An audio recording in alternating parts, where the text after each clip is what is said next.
It is now 85 seconds to midnight. 85 seconds to midnight.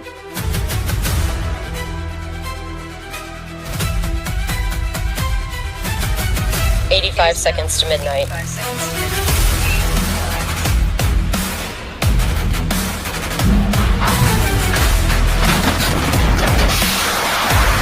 On full. 85 seconds to midnight.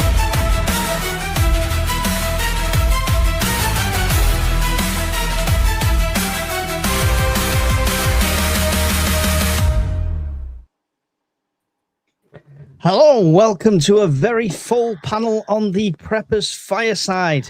This is a Q&A one, so they usually go on for quite a while. Feel free to get your questions in. Try and use capitals, use a question mark, and it'll get flagged. Use a super chat, it'll get prioritized. If you ask a question, don't repeat it 10 times. I'm working my way through them as we go. With that said, I want to reintroduce the panel to you so you know what you can ask and which direction you want to point that to. So we'll start with you, Andy. Please tell us a bit about your experience, why you prep, and what's your background. So the reason I started prepping was in 2014-15 when the floods were really bad in York. I was in the military at the time, and we were tasked to go down and help evacuate people from the houses and try and stem the flooding. So that's why I started prepping, really. And my background is, I was in the artillery, but my background's in precision fires. So I fired missiles, which is prominent. Awesome. Obviously what's going on now. And yeah, so that's my background, and that's how I started prepping. Excellent. Good to have you with us, Andy. John, Welsh prepper, could you tell us a bit about why you prep and your background and expertise, as it were?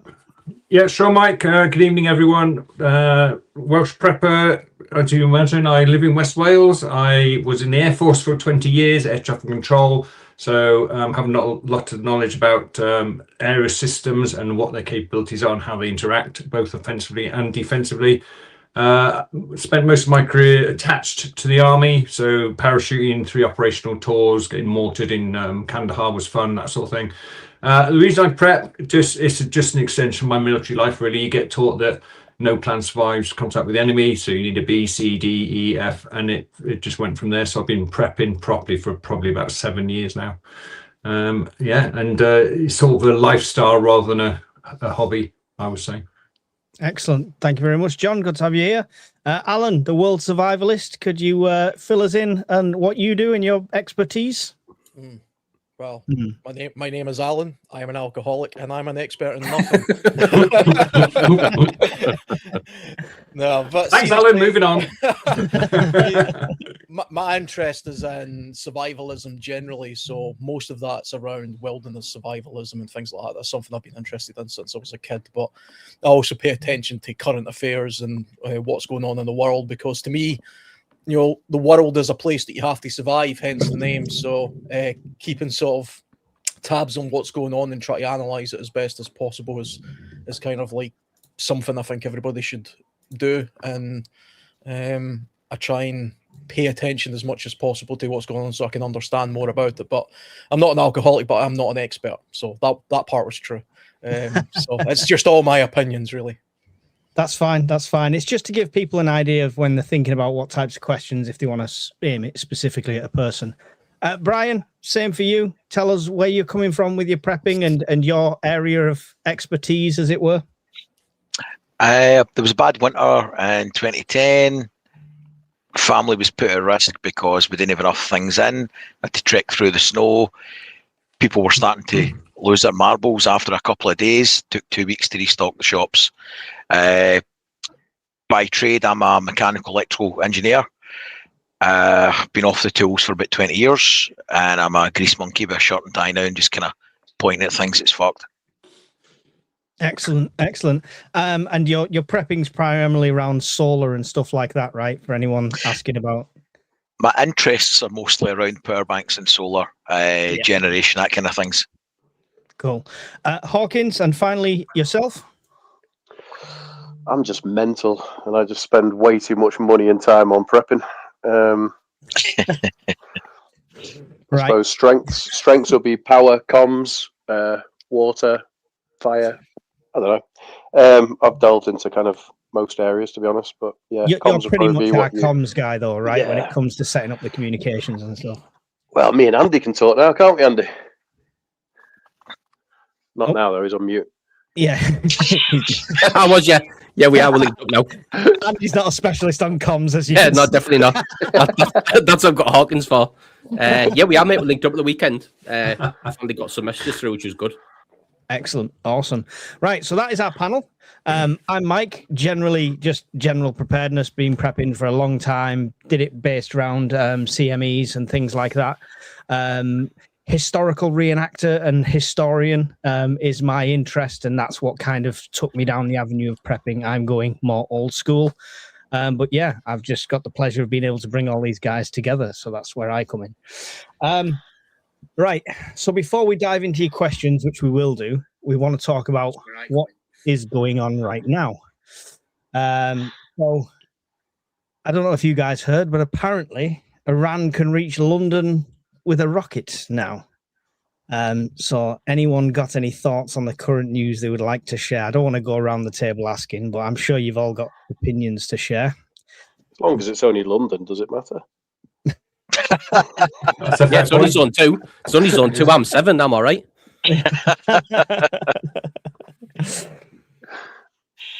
It's That- interesting times, mate. Okay, go on. Yeah. When we first did one of the first firesides this year, I'd say 2026, tongue in cheek, could be the year of the prepper. Every other fireside since then, and we're only into March, has pretty much rubber stamped it. The world was unpredictable then, and it's a fire sale now. When we started talking about the Gulf a couple of weeks ago, we'd kind of the thought process was, as long as it doesn't go on too long, everything will be sunshine and lollipops. Well, there's no more sunshine. It's very cloudy, and the lollipops have been eaten. So things ain't looking good. No more lollipops. Devastating. I mean, every 2 minutes, though, right? It's like, oh yeah, we've won. We've crushed Iran. There's nothing left. And then the same night, we're having rockets fly over. So I mean, is Trump just saying these things to try and keep that market stabilized slightly? Perhaps they should tell Iran that they've won, because they don't seem to be on the same page. They're not buying into it. No, The definitely not. thing is, see the whole Iran can hit us with a missile type thing, or America or anywhere else. How many times have you heard that in your life about other countries? Do you remember North Korea was always, oh, they could hit London in 2 hours or 3 hours or whatever, or they could hit Washington, or they could hit whatever. It always seems to be this country's such an exponential threat because it can now hit us with something. That's why we're taking this action now. And presumably, the media's jumped on this because they fired 2 rockets at that base that apparently we don't need Diego anymore. Garcia. Yeah, and from what I understand, one of them broke up in the atmosphere on re-entry, and the other one was destroyed by a US naval asset. So, yeah, maybe they do have 1 or 2 random missiles that can reach London, but so what? I mean, what are they going to do? Fire 1 rocket towards London and achieve what exactly? That's all it would take, because we can't defend against. We've no one rocket. defence. Well, that's what I was going to say, mate. So the thing with why they got taken out with Diego Garcia, the longer missiles in the air, the easier it is to take out, by and large. So that's why they were easy to take out. And like you say, we would be able to track it all the way until we got hit, but we would have absolutely nothing, so we could watch it in real time before it hit us, if that's what you're into. But we would have absolutely nowhere to stop it being hit, which is the problem, which is more of the issue for me. Like Alan said, have they actually got any, or have they got a big enough stockpile? Who knows? But if they did, it would be an issue because we have nowhere to stop it.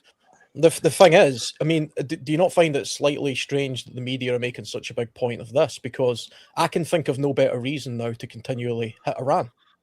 Because, I mean, if they fire a rocket just now without nuclear weapons, well, so what? What's the worst damage they could do? Blow up 1 building, maybe, or something? I don't know how powerful these missiles are, but they're not devastating, you know? If they had a nuclear weapon, then they could put it on such a missile, well, then it would be an exponential threat. And therefore, we should go in and destroy all of their missile capabilities as a preemptive strike. I mean, is that not the path we're being led down? You know, that's what it seems like to me. I mean, I'm semi in favor of the war anyway. I think Britain should have helped the Americans right from the get-go, and maybe the war would have been over quicker. You know, on the other hand, I hear today that Trump is saying that he's going to destroy all of Iran's power stations if they don't surrender within 2 days, which to my mind is a massive war crime. And Iran have responded pretty much straight away with a statement saying, basically, go for it, and we will take out all the oil and gas fields. Of course they will. They've called his bluff. They're a suicide cult. You can't negotiate with a suicide cult, and that's the massive miscalculation that Trump's made, because I think Trump's the kind of guy that genuinely believes that the world is run by 5 or 6 men and he's the top guy in the playground. He genuinely thinks that if you just kill 5, 6, 7, 8, 100 of the leaders of the Iranian regime, suddenly the whole country implodes. Well, it doesn't work that way. There's literally millions of people who support the IRGC in Iran. So, you know, all they have to do is stay low and go to ground. I'm sure Iran has got far more weaponry than they're using just now, because every time they use it, gets destroyed. So it makes sense to just hide, just wait it out. And then the second the Americans pull out, go nuts and fire stuff all over the place to make sure it never happens again. That would be the smart thing to do. That's exactly what they're going to do. To be fair, mate, I think the only reason that we didn't help out, like Alan was saying, where we should have. We don't have it. Well, that's it, mate. And I think he's used a perfect. Everybody doesn't argue with the fact, does it, that he loves international law, and I think he's played that a blinder, and he's used that as an excuse to hide how poorly equipped we are. Because if we turn around and said, "Yep, we'll go with you," what we're going to do? Send one of Alan's kayaks with a couple of rations behind it. Like, what we're going to supply? It took us 4 weeks to get HMS Dragon off. It had broke down less than the HMS Dragon did on the way. Have you heard about all the faults and issues they've had? Honestly. So personally, mate, I think he wanted to. As an open mic. And he's used that as an excuse. He's used international law as an excuse to hide from the world how poorly equipped we are. That's what I think personally. Somebody's heavy breathing down the mic. Hawkins. I don't want to label anybody Hawkins or blame anybody, but it's you. I'm holding my breath. He's getting excited. He's getting excited. So last thing on this before we go into the questions, because the questions are going to ask us millions of points that we'll be able to bring on this, is if they do what we think they're going to do of going, yeah, we've achieved all our objectives in Iran, so now we're going to pull everything out of there. Where does that leave us? Because the Strait of Hormuz is magically not going to be secured again. So, and we're going to still be in this crisis. I mean, what's the SHTF value of this to us in the UK? Is it oil prices? Is it shortages? What's everyone's thoughts? Where's this? What direction is this going in? All the above for me. Yeah. It'll just be compounded. Everything will be compounded. Everything. Yeah. It'll just be a knock-on effect. I think the larger long-term knock-on effect, the oil prices aren't likely to change that much, I don't think. I mean, it's under $100 still today. And once the straits are reopened again, which it's in the Iranian interest to do that, it will normalise again, especially seeing as so it's still only 20% of the world's oil passes through there. There will be some disruption with goods, but seeing as most of those goods are from China, and the Iranians are at bedfellows with the Chinese, we'll still receive that stuff because that's in the Chinese interest.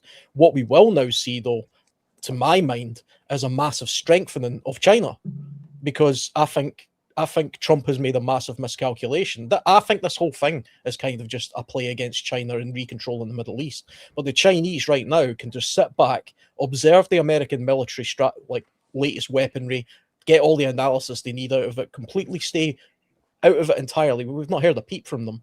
And then once there's a vacuum, which there inevitably will be, because the American population are generally against long wars, and Trump pulls back and, pays his attention to Greenland or some other ridiculous place, the Chinese will fill the void with their massive navy to secure the straits. And then it'll be impossible for the British or the Americans or anybody else to ever take any kind of control of that strait ever again, because the Chinese will make their play.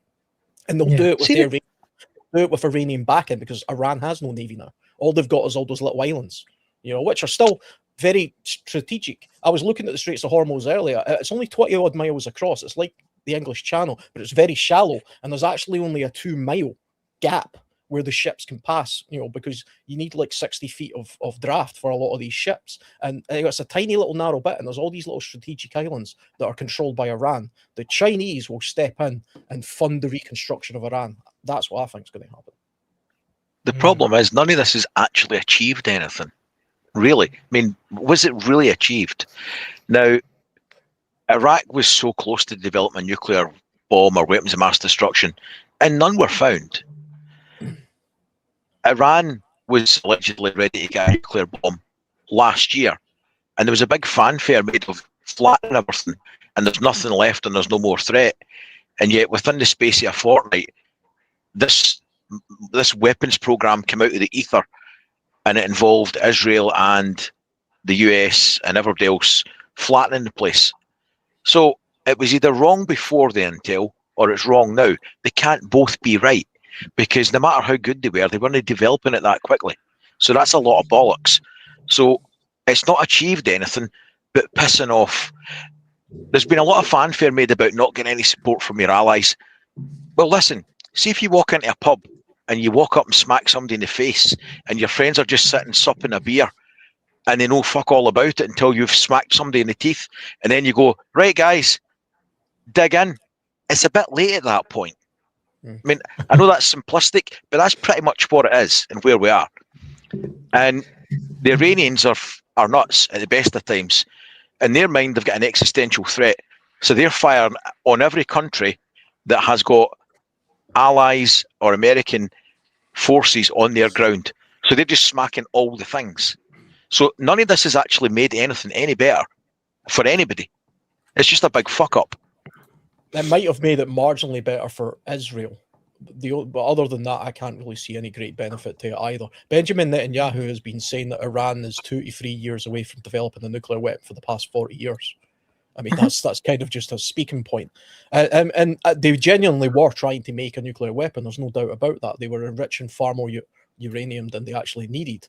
And to my mind, there's every justification in the world for stopping that from happening, because if a country like Iran develops a nuclear weapon, they will 100% use it. And I would even advocate as far as going, we should send ground troops and everything into Iran if they ever did get close to developing a nuclear weapon. So all they're doing just now, Trump is just taking the opportunity to try and disarm as much of Iran as possible so that he can try and take ownership of the Middle East and therefore have a better strategic place against China. But it's starting to backfire, because as much as I'm very pro-American, and America really does think that they are the greatest superpower that's ever existed, which I don't know where they get that from. They're certainly the most powerful country today, but they have limitations, and they're starting to realize that now, because with very little munitions, you can pretty much straight the most strategic water area in the world, and they're seeing that 60% of all the ships that are attacked in the Straits of Hormuz have been in port, and 30% of them have been within that 100-mile boundary of Iran. 2 ships were recently attacked hundreds of miles away from the Straits of Hormuz. So there's actually a 1,000-mile corridor that is completely open to Iranian attacks. The American Navy, no matter how big they think they are,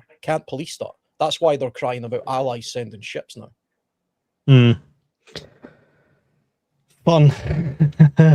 I just say to finish off this point, Mike, I work on evidence, and there's no evidence that the Iranians can hit the UK at the moment. If you draw the line from Iran to Ghazi back, it gets to Rome tops. So if they have got something in their locker, we're not being told about it. But I mean, that's based on how far they've sent it, not how far that missile was capable of going. They were targeting Diego Garcia. That's not to say it couldn't have gone further. I suppose, but again, it's interesting, the narrative that the press is now selling to us. A bit like Gulf War One, Saddam's got weapons of mass destruction. It turns out he hasn't. But you believed it all. You all believed it, and that's why we sent all our troops, and that's why they all died. See, the one thing about Iraq, sorry, just to quickly interrupt, because I'll forget about this, is Iraq did have weapons of mass destruction. They used them. They used chemical weapons against the Kurds, and they did it more than once, and they killed thousands of people in the process of doing that. It wasn't nuclear weapons we were going to Iraq for. No, it was absolutely. weapons of mass destruction. So Yeah, but the premise was that I was a supporter of it then. I'm still technically a supporter of it now for that reason, because they're also a bit of a suicide cult, but not as bad as Iran. the premise for going to Iraq, if you remember, is that they had a super gun that could fire shells into the UK with chemical weapons on. That's that was the whole premise for us being involved. And then Alan mentioned the size of the missiles. At the moment, the most destruction they did was, I think yesterday, they killed tens of people and injured hundreds. So that's all they've, what's this, 4,000 kilometers? Yeah. But they haven't demonstrated that yet. And then finally, I agree with what's been said earlier. I think China are just waiting. They're just waiting and waiting and waiting, and they're buying their time. They're collecting SIG int and physical int on all of the aircraft carriers and the ships and the destroyers and all the other stuff that's going on out there. And they're working out how to defeat the Americans militarily. Iran can't defeat America militarily, so they're attacking their neighbors to put pressure on them, and then getting their neighbors to put pressure on America. And Well, finally, Trump, financial pressure by guys sabotaging the gas and oil, right? I don't think Trump knows what he's having for lunch, let alone a strategy. There's people whispering in his ear. It's the whisperers that have got the strategy, and he's just the mouthpiece. He contradicts himself 4 times a day. Well, we'll go to the questions, because there's lots of questions relating to this and to other things. So don't forget, your questions can be all prepper related, stuff like that. It can be related to current events. It can be related to just general prepping. Anything you want to know, please get them in. There's 300 of you in here right now, which I really appreciate. Make sure you've smashed the like button, whichever stream you're watching on. But also bear in mind, I'm finding the questions during this. So if I miss your question, I apologize. You have the option for block capitals to try and catch my attention. You have the option to use super chat on any of the channels you're watching, which helps out their channel as well as highlights it for me. Big shout out before we start to all our moderators, Miss Worm, Evil, Telderboy, anyone else who's in there. I didn't see Mel's in there, a few others that are moderating for the other channels. They will kick you out. Mel was late. Shocking. I was late. They will kick you out. They will silence you if you say anything that we wouldn't like or YouTube wouldn't like. We're open for debates and discussions with rational people and with rational sentences. Keep it out of the racism, anti-Semitism, anything like that, and you will be ejected permanently from all channels. Right. With that said, we've got 31 questions queued up already. 30 of them from Phil. Yeah. Short answers then. What I'm going to do, guys, I'm not going to go around, because 31 questions going around the table 5 times will be here till Tuesday. I'm going to ask a question, jump in. All right? Jump in if you've got an answer, and we'll do it like that. So we'll start off with Killer 71. What do you see as the single biggest threat to a prepper 2 weeks into a terrorist-related full grid down event? Other desperate people. Yeah, definitely. Your neighbours, right? Your neighbours are your biggest threat because they're the closest to you in that. Closely followed by disease. Yeah. Government lockdowns. The government taking advantage of something like that to enforce whatever draconian law that they feel fit at that period of time to further restrain us. That's what I see as the biggest threat overall for something like that. If we've got 2 weeks into a full grid down event, personal opinion, your government's gone.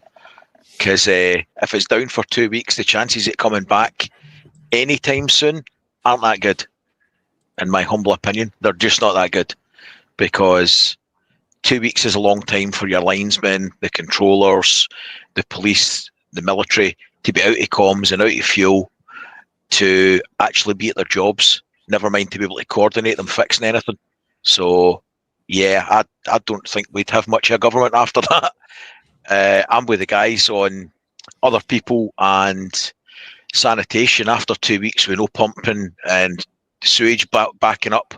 Everybody else in your block, row, street is going to be your problem with the shit overflowing the paving stones. The NHS would be in serious trouble. Yeah, I mean, the government obviously have contingency plans in place for different situations. Do we think 2 weeks is all it's going to take before none of them plans could be implemented? Or could we just see it come back to normal after 2 or 3 weeks, do you think? Go for it, John. Yeah, the government has plans for virtually everything. Most of them go to about the 10-day point. The one thing in my experience that is never tested is the recovery phase. Exercises are held all year round. Civil nuclear accident exercises, plane crash exercise, pile up on the motorway exercise, any exercise you want. They had a power outage exercise last year. Which was all government departments. That was quite a big one. So they exercise everything except the recovery. It's never practiced because it could be anything from 2 weeks to 20 years. So that's a massive weakness. And it's not just our government, it's every government around the world. Nobody wants to practice recovery. You know what else, mate? They never take into effect when they're doing war games, stuff like that, mate. They never ever factor in selfishness. Never. Like so they assume, right, that the grid goes down, and what they assume is that everybody who does their job in peacetime is just going to chin their own family off and stick with the government for 2 weeks, try and help them fumble about in the fucking dark. Yeah. New Orleans was a classic example. Exactly, mate. It's not going to happen. No. The first thing you do is chin that off and go look after your family. Yeah, and that's 90% of the police. Yeah, it's never taken into account. In New Orleans, 90% of the police failed to report for duty when they were called because they were looking after the family. What would you do? Yeah, it took 4 days to get water to the Superdome in New Orleans, and that's the richest, most powerful country in the world. And FEMA's slogan is, the first 72 is on you. They make it really clear. If you look on their website, it's almost the first thing they say is, we're not coming for 72 hours. It takes that long to mobilize. At least 72 hours. So the Americans know that. Yeah, or the UK site, which it says a few hours, a few days, a couple, or everything, obscured. So, yeah. Cheers to the question, Killer 71. Love that. Thank you very much. Alpha Romeo 09er says, do you think we're bugging out or bugging in? If out, what are you doing with your current preps? I assume most people are bug in, the majority. Yeah. I'll speak up because mine's changed recently. So I've always been bug in. If I can bug in, I will, if I think it's viable. But because of my location now, it's much more of a risk to my family to stay here. So we have developed into bug out. This is why over the last 3 weeks, I've been streamlining my preps, not just selling them on because I'm broke. Streamlining, just getting rid of a lot of stuff because you accumulate a lot of things, and I can only wield, one knife to do some bushcraft at a time. I don't need 10 of them, kind of thing. So I've been whittling that down, and I'm trying to fine tune how that's going to be packed into the car. There is some cases and boxes I want, which I've not managed to get yet. But yeah, in my the preps I'll be taking will be everything freeze dried I can manage, all the tools I can manage, and then if there's any room left, fill that space with food. The food and water will come in last, which sounds backwards, I know, for somebody who wants to prep, but food and water I can acquire. Some of the tools I've got, I'm not going to be able to acquire in SHTF, so, and they help me filter water and gather food and stuff like that, so. Yeah, I'll do some more videos about it soon. But yeah, I'm focusing on bugging out. Is anybody else on a bug out situation at the moment? Opposite of last resort for me. I'm ready to bug out. I have a bug out bag. So does Mrs. Welsh Prepper. But that's if we cannot stay in our home due to fire or flood or being overrun or whatever. The first sign of trouble, though, Alan, you're going living in the forest, right? That's what people would imagine. All those crazy survivalists out there in the woods. All I need is a sharp knife and a very nice looking backpack, and I'm away. But in reality, no, I would always bug in to the absolute, as long as possible. It makes no sense to bug out to the woods and try and survive because, spoiler alert, you could be the greatest survivalist in the world. You're not surviving comfortably in the woods with nothing. I've never really properly prepped in the sense of buying, stockpiling equipment. Although over the years, I am a little bit of a hoarder and I do have multiple versions of the stuff that I require. And 2 years ago, I converted that into caches with the idea that should I ever need to bug out, I've got a location in mind that's along what I consider to be a safe route. and each one of those caches, in theory, I could stretch for 30 days. So in theory, I could survive outdoors, outside my house, without shelter, like as in the house to go to, for 6 months. But most of that would be relying on the stuff I've squirreled away over those past 2 years and skills, which I think is the most valuable tool. You have to learn how to survive away from home, whether that be in the woods or anywhere else for that matter. Yeah. Thank you, Alpha Romeo 09er, for your question. And our first fill of the evening, we'll spread Phil out.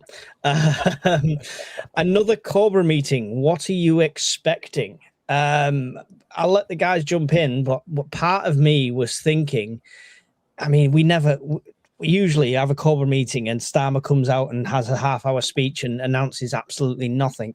So that's probably what we're going to get. But part of me thinks that this could be the implementation of, if they do the speed limit changes, if they recommend working from home.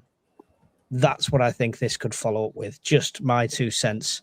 Anyone got any insights into this? John, were you in the meeting? No, I'm just joking. Not this one. I'm with you on that one, Mike. What do I expect out of a Cobra meeting? The same as every other one, including the scamdemic. Absolutely feck all, because they're useless and they lie. So I expect the poor person, the people on the ground, you, me, and everybody else, to get shafted. They've known for weeks there's potential problems coming. They've wrung their hands. They've done nothing else about it. Asia's a basket case with fuel. Australia's in the shitter, and everything's sunshine and lollipops here. Really? But it'll be lastminute.com as usual. And we didn't want to panic anybody, but now's the time to panic. Yeah. Anyone else? Wankers. I think there'll be an element. I think there'll be 2 elements. I think the first one will be, this is what we're going to do to help you all with the massive gas bill you're going to get in June. So there'll be some sort of scheme announced where nearly nobody will qualify. And I think the second part of it will be to front load us all to say this could get really bad, and we're going to issue a leaflet, or maybe you should think about doing this, that, and the other. So it'll be a bit of front loading to prepare us for some bad news in the future, in my personal opinion. Okay. Any additions on that one? I've got little faith in Cobra meetings. I think they're mostly just there for platitudes and to make the government look like they're doing something. I would hope the government was having meetings every day anyway about the crises of the world. They don't have to announce they're having some stupid Cobra meeting. I think they almost announced Cobra, so we expect some sort of statement afterwards. Yeah. Why else would they tell us there's a Cobra meeting? What they do have attached to the Cobra meeting is a stack. I talked about this last time, the Science and Technical Advisory Committee. And because it's about energy this time, they will get the energy experts in, the BP, chief executive, those sorts of people. And they will be telling Starmer privately how much fuel we got left in the UK and what they're doing about it, and if we can do anything about it. So he will being briefed privately at secret and above what the situation is, and then he'll go on the telly and not tell us any of that. Yeah, it'll all be the last government's fault. Thank you, Phil. Appreciate the question. We'll have another from Phil and then we'll move past Phil and come back to him later. Mike, are you concerned about Sunderland Football Club if World War III is declared? Of course I am. There we go. Thank you, Phil. Don't need World War III to be declared. We're all concerned about Sunderland. The sporting concerns are more the F1 at the moment because they're cancelling all the races in the Middle East. Oh, there you go. There you go. And the World Cup's going to have a few teams short as well, right? Right. Grumpy Adventures. It seems to me that Iran is playing cat and mouse with the USA because the Yanks and Israel are hitting them with a massive bombardment and say we've destroyed everything, and then Iran keeps coming back. I'm not sure that's a question. Yes. It's a statement of fact rather than a question. Please don't put Q at the start if it's not a question. English Prepper. I started a TikTok channel recently. What is with all the hate towards preppers? It's mental. Normalcy bias. Normalcy bias. We've had our share of trolls between us. I've had death threats to me Yep. and my family on emails, which the guys have seen in the leadership team and stuff. It's for no reason other than, I'd like to explain it, but can you explain it, Brian? Normalcy bias is the only thing I can say. It's fear. It's purely fear, in my opinion. If we are nuts, right, there's obviously something wrong with us, because if there's nothing wrong with us, they're not doing the right thing. So they're confident they're in the right. Not that there's right and wrong, right? It's a common sense exercise, but they know 100% they've got to be right. Otherwise, they should be doing something. They're not doing anything. So you're fucking nuts. Like, you're crazy. There was one today it was on Facebook, one of the groups, and I'd seen it. And I was arguing with her before I realised she was an arsehole. And she came out with this pish about somebody had a garage, so they had things in it. They were entitled. I'm going, how are they entitled? Well, somebody lives in a flat or an apartment, they can't have as much, so they're entitled. This is the shit you've got to deal with. That is the attitude. So if you've got a 3-bedroom house or a 2-bedroom house or a garage, then you're entitled because you can have more things in it apparently. So that is the mindset you're dealing with. Arseholes. Yeah, there's preppers that live in 1-bedroom bedsits. There's preppers. We've got loads of them. In small accommodations, and there's no excuse for that whatsoever. Nothing to add on that. They're just nuts. And all I'll say, English prepper, is we've all had it. Mm-hmm. It can affect you sometimes, especially when it's like as graphic violence threats and stuff like that. You've just got to do the self-assessment that we did. Is the juice worth the squeeze? And we decided that putting our faces out there, spreading the word of prepping was more important than a couple of idiots threatening you. So just try and take it with a pinch of salt. He's doubled up that question. There we go. South Downs prepper, essential survival gear. First thing to have your mind in the right place and see the reality for what it is. It's not a question, but yes. That goes back to last week, mate, when I said we're all preppers at the current moment, and then as soon as it transcends into the side of it, then you need to start thinking like Alan, and you're not steep like in this. That's what your mindset has to shift. Once HTF happens, you're not a prepper anymore because you're not prepping. Yeah, it's happening. It's happening right now. You can prepare for a flood up until the point the water's hitting your door. Then you're not preparing for it anymore. You're dealing with it, right? Yeah. I mean, if you're in a constant state of survival, it's because something is terribly wrong. We're not supposed to be in a continuous state of survival. Just getting you're by. married. Yeah. Well, That is a state of survival. as a survivalist, I purposely never got married for that very reason. But it's one of those things where you should try and put yourself in the most comfortable position possible, but prepare yourself for the most uncomfortable position possible and understand exactly what it is you need in order to survive that period of time and for how long. And there is something of a statement of fact to say that probably, I would say, if I was going to put a number on it, 80% of survival is psychological, and the rest of it is made up of skills and luck. Very, very small amount of it's made up of gear. If it's Can based I on tell my luck, wife, I'm Alan? screwed. Sorry, Mike. If it's based on luck, I'm screwed.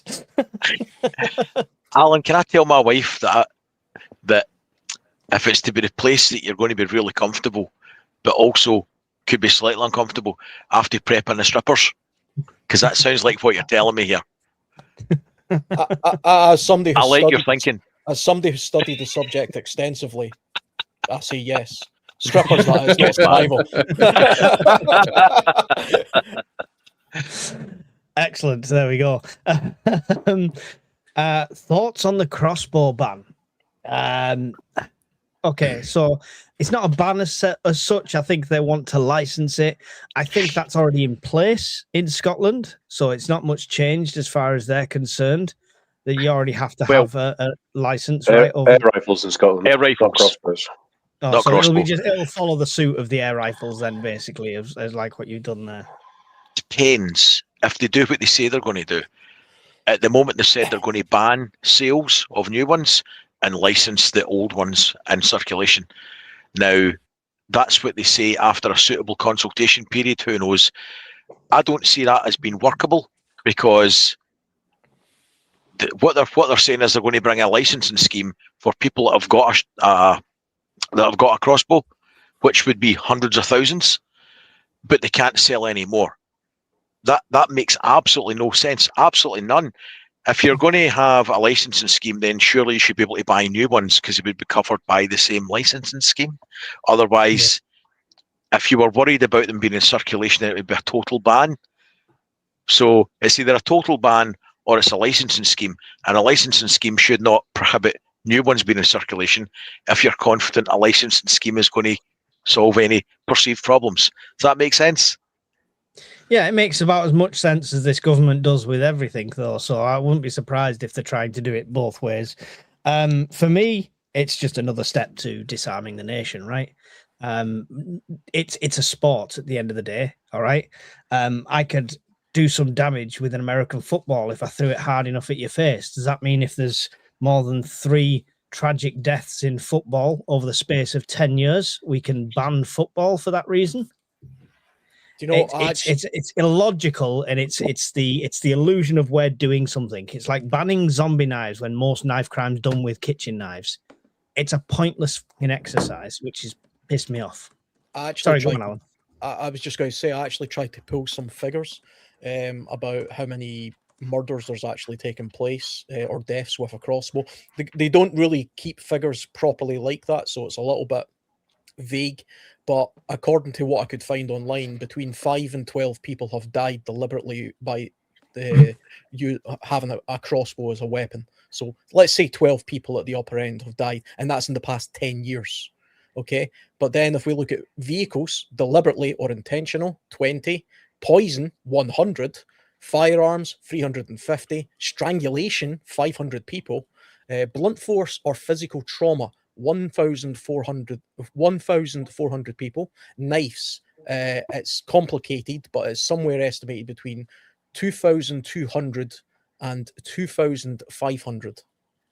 So it's got a ban on crossbows has got nothing to do with public safety. It's entirely to do with control. What they're headlines. It's headlines. It's been seen to do something. It's a draconian act on having a lawful legal thing to have. And I actually find it insulting because they're using everybody knows where this came from. It came from that guy, that crazy nutter Kyle or whatever his name was, who killed I think 3 people, and he used a crossbow to do it.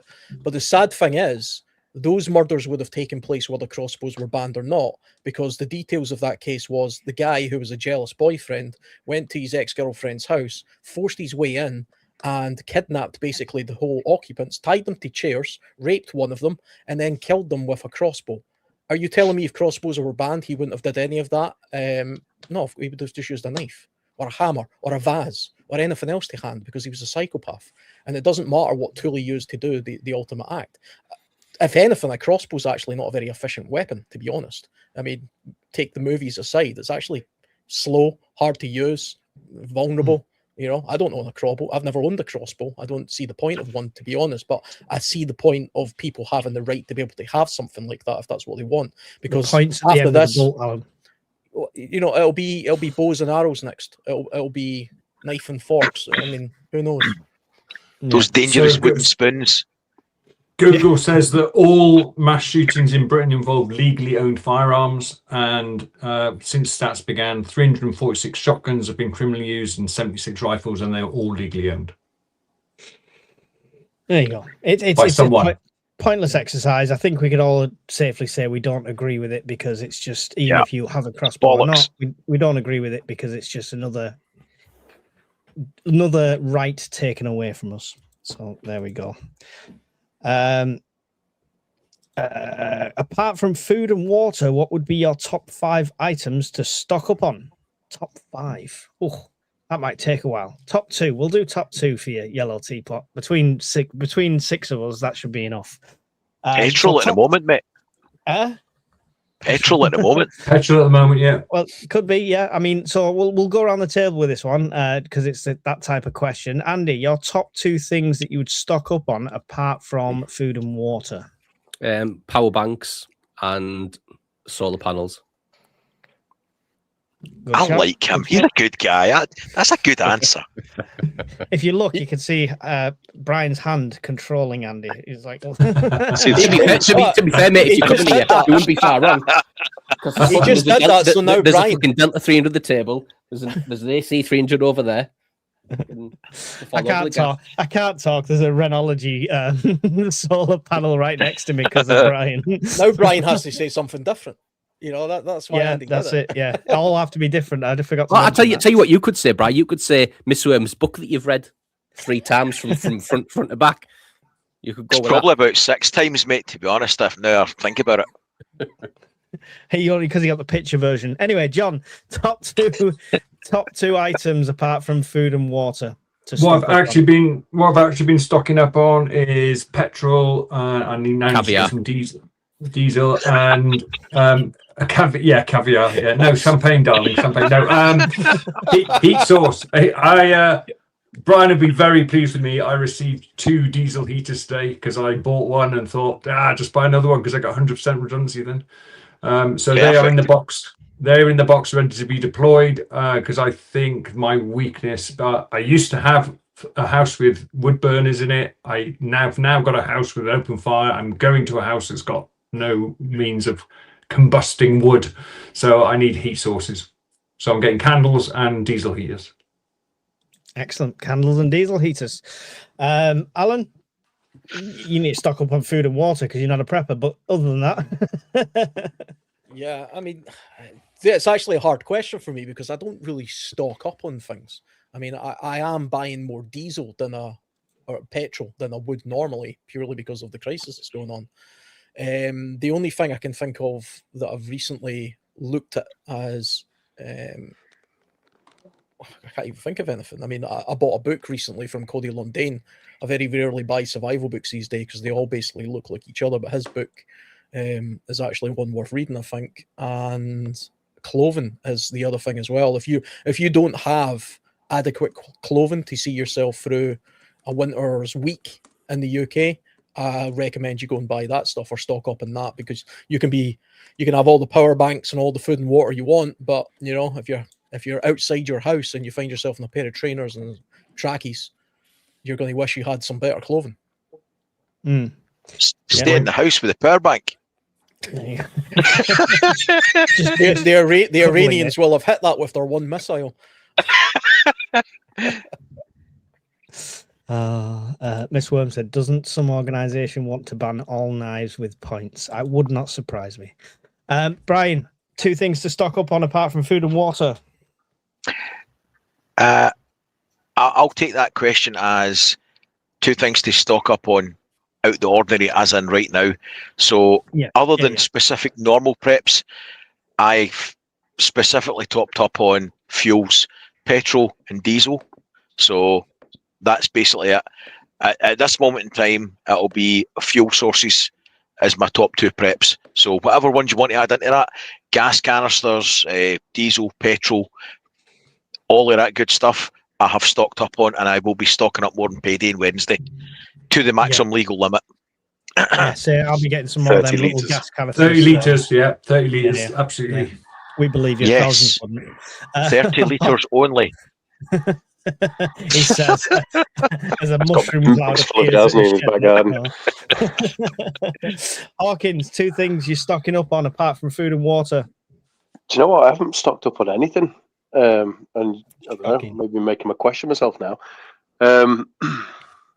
Probably just going to try and do what Miss Worm was kind of showing in the Discord earlier of products that were derived from petrochemicals and just go through them. So mainly cleaning sorts of products and things like that. I get paid next week, same as Brian, so I'll probably just do a bit of a top up on that. But pretty good at keeping all that sort of stuff in rotation, but I'll probably just brim it to the cupboards are full, to be honest. And then just everything else that makes sense. Fuel in it. It's what gets me is, say in the next 48 hours, if Trump does what he says he was going to do and Iran say what they're going to do, The interesting thing is just going to be next winter for us guys, because cost alone is going to cause people to die of freezing to death in the houses. So it doesn't matter what you're going to store away now; it isn't going to last you through an entire winter. So, to be fair though, Mike, house prices will plummet. She might be able to buy somewhere in Scotland for pretty cheap. Yeah. Some old deer died there a week earlier, froze to death.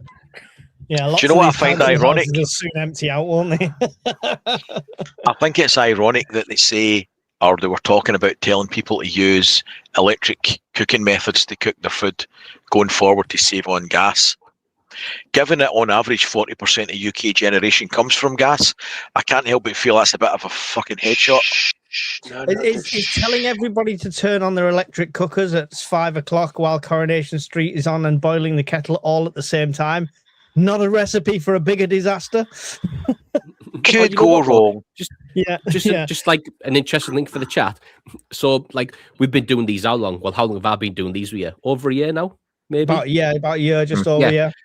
And I've always said, having like family members have always said, not that they think I'm a nutter, but they've always thought it's rubbish what we do. Mm-hmm. Last week, the other half was down visiting them, and all of them said, if anything happens, we're just going to come to yours. Now, that's a shift in mindset from going, well, I told her, tell them they're not fucking getting in. Fuck yeah. I just thought it's a tiger and the flamethrower. Yeah, exactly. I just thought, what a shift in mindset, mate, from going from it's stupid and think I'm a bit of a nutter to all this is happening. They've now started thinking, oh, we'll just go to your house. You best hope they don't start taking prepping seriously and listen to this podcast, because then they'll be like, Jesus, we've let that marry our daughter. I'm not married, mate. Not yet. So yeah, for me, I'll step differently, because obviously I said I got the solar panel and stuff like that, but seeds and soil, fertilizers and stuff are a short supply, but you can still go and get bags of fertilizer and stuff for commercial use from Lidl at the moment. So I've started getting some of that, building my seed bank up, and it's just it's not a case. The last thing you need is a good seed bank. There's something about seed It's one thing you don't need. Honestly, I can't say nothing, can I? Can't say nothing. No, but I've built out one planter.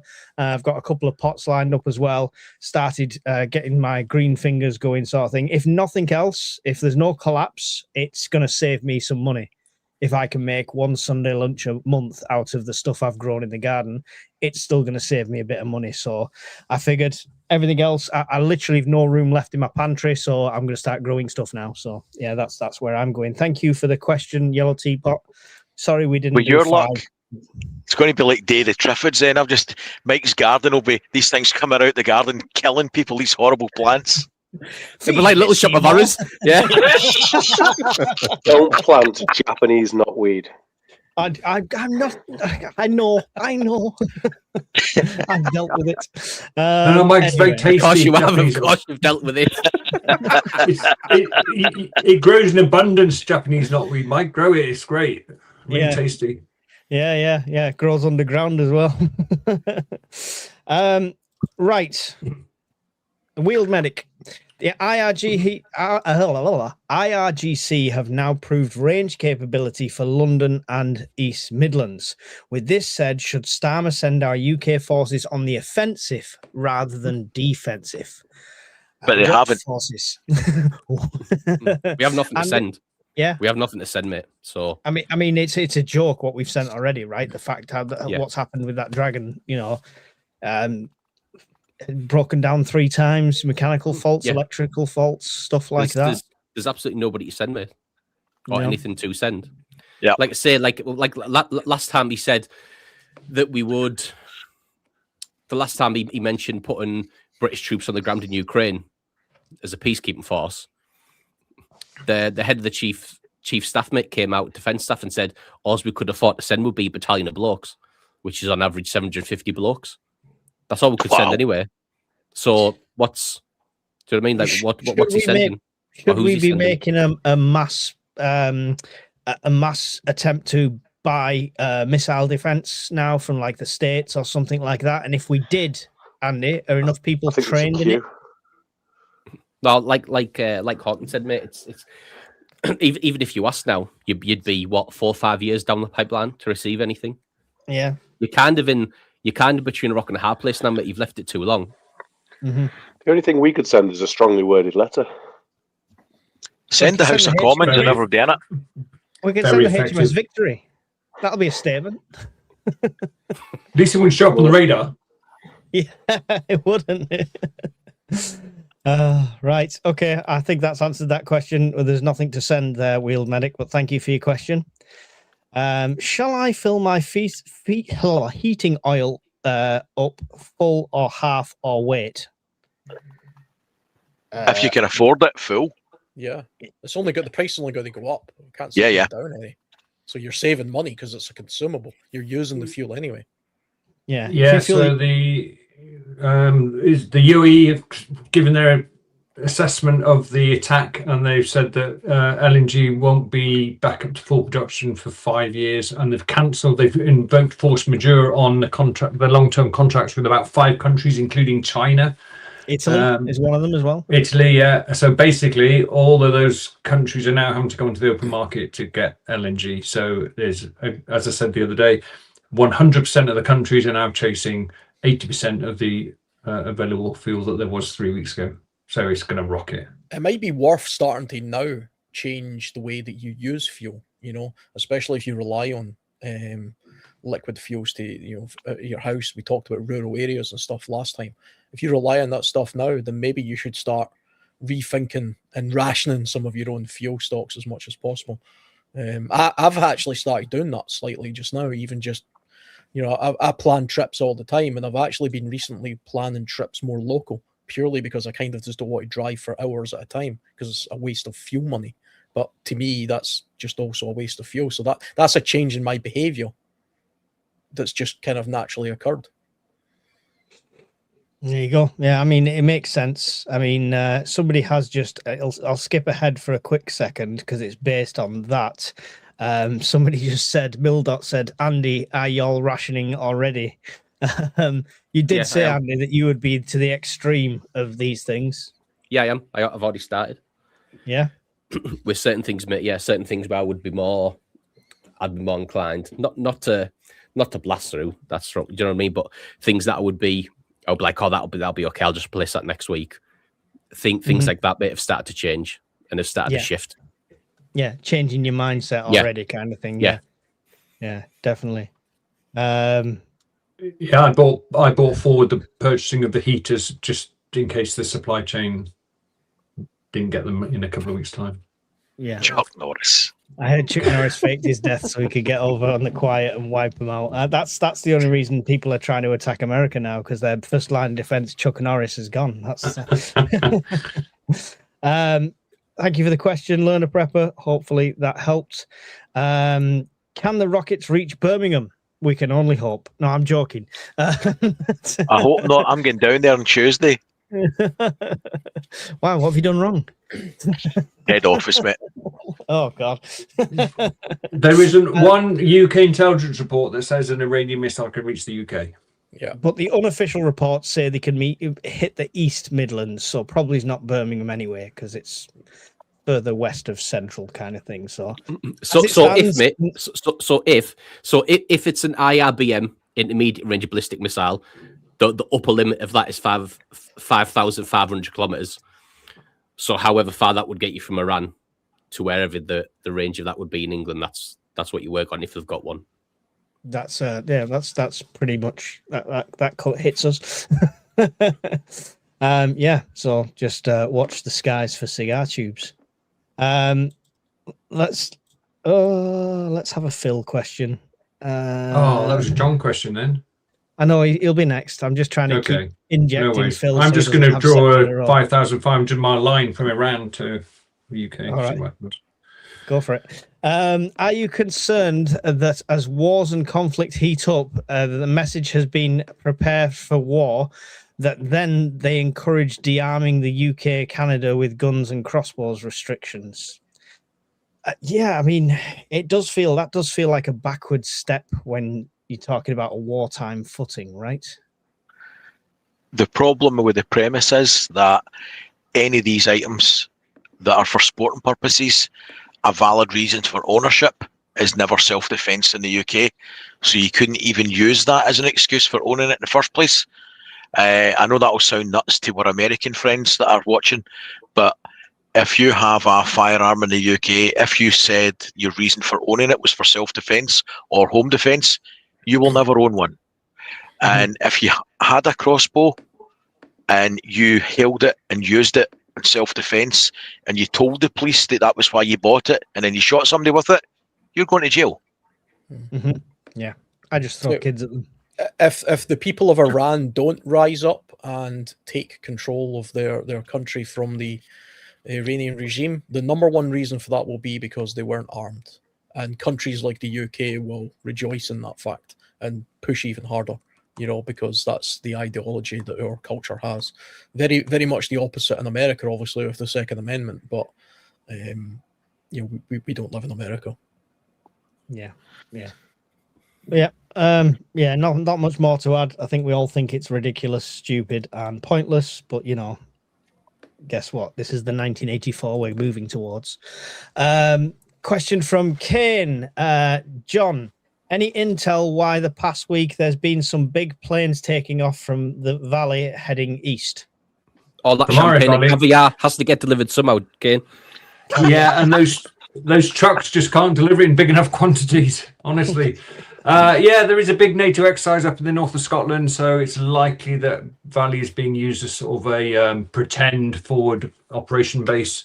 There was also some Eastern European aircraft over the northeast the other day, over the northeast Scotland, in doing what they call 2-on-1 dogfights. So yeah, there's a NATO exercise on at the moment.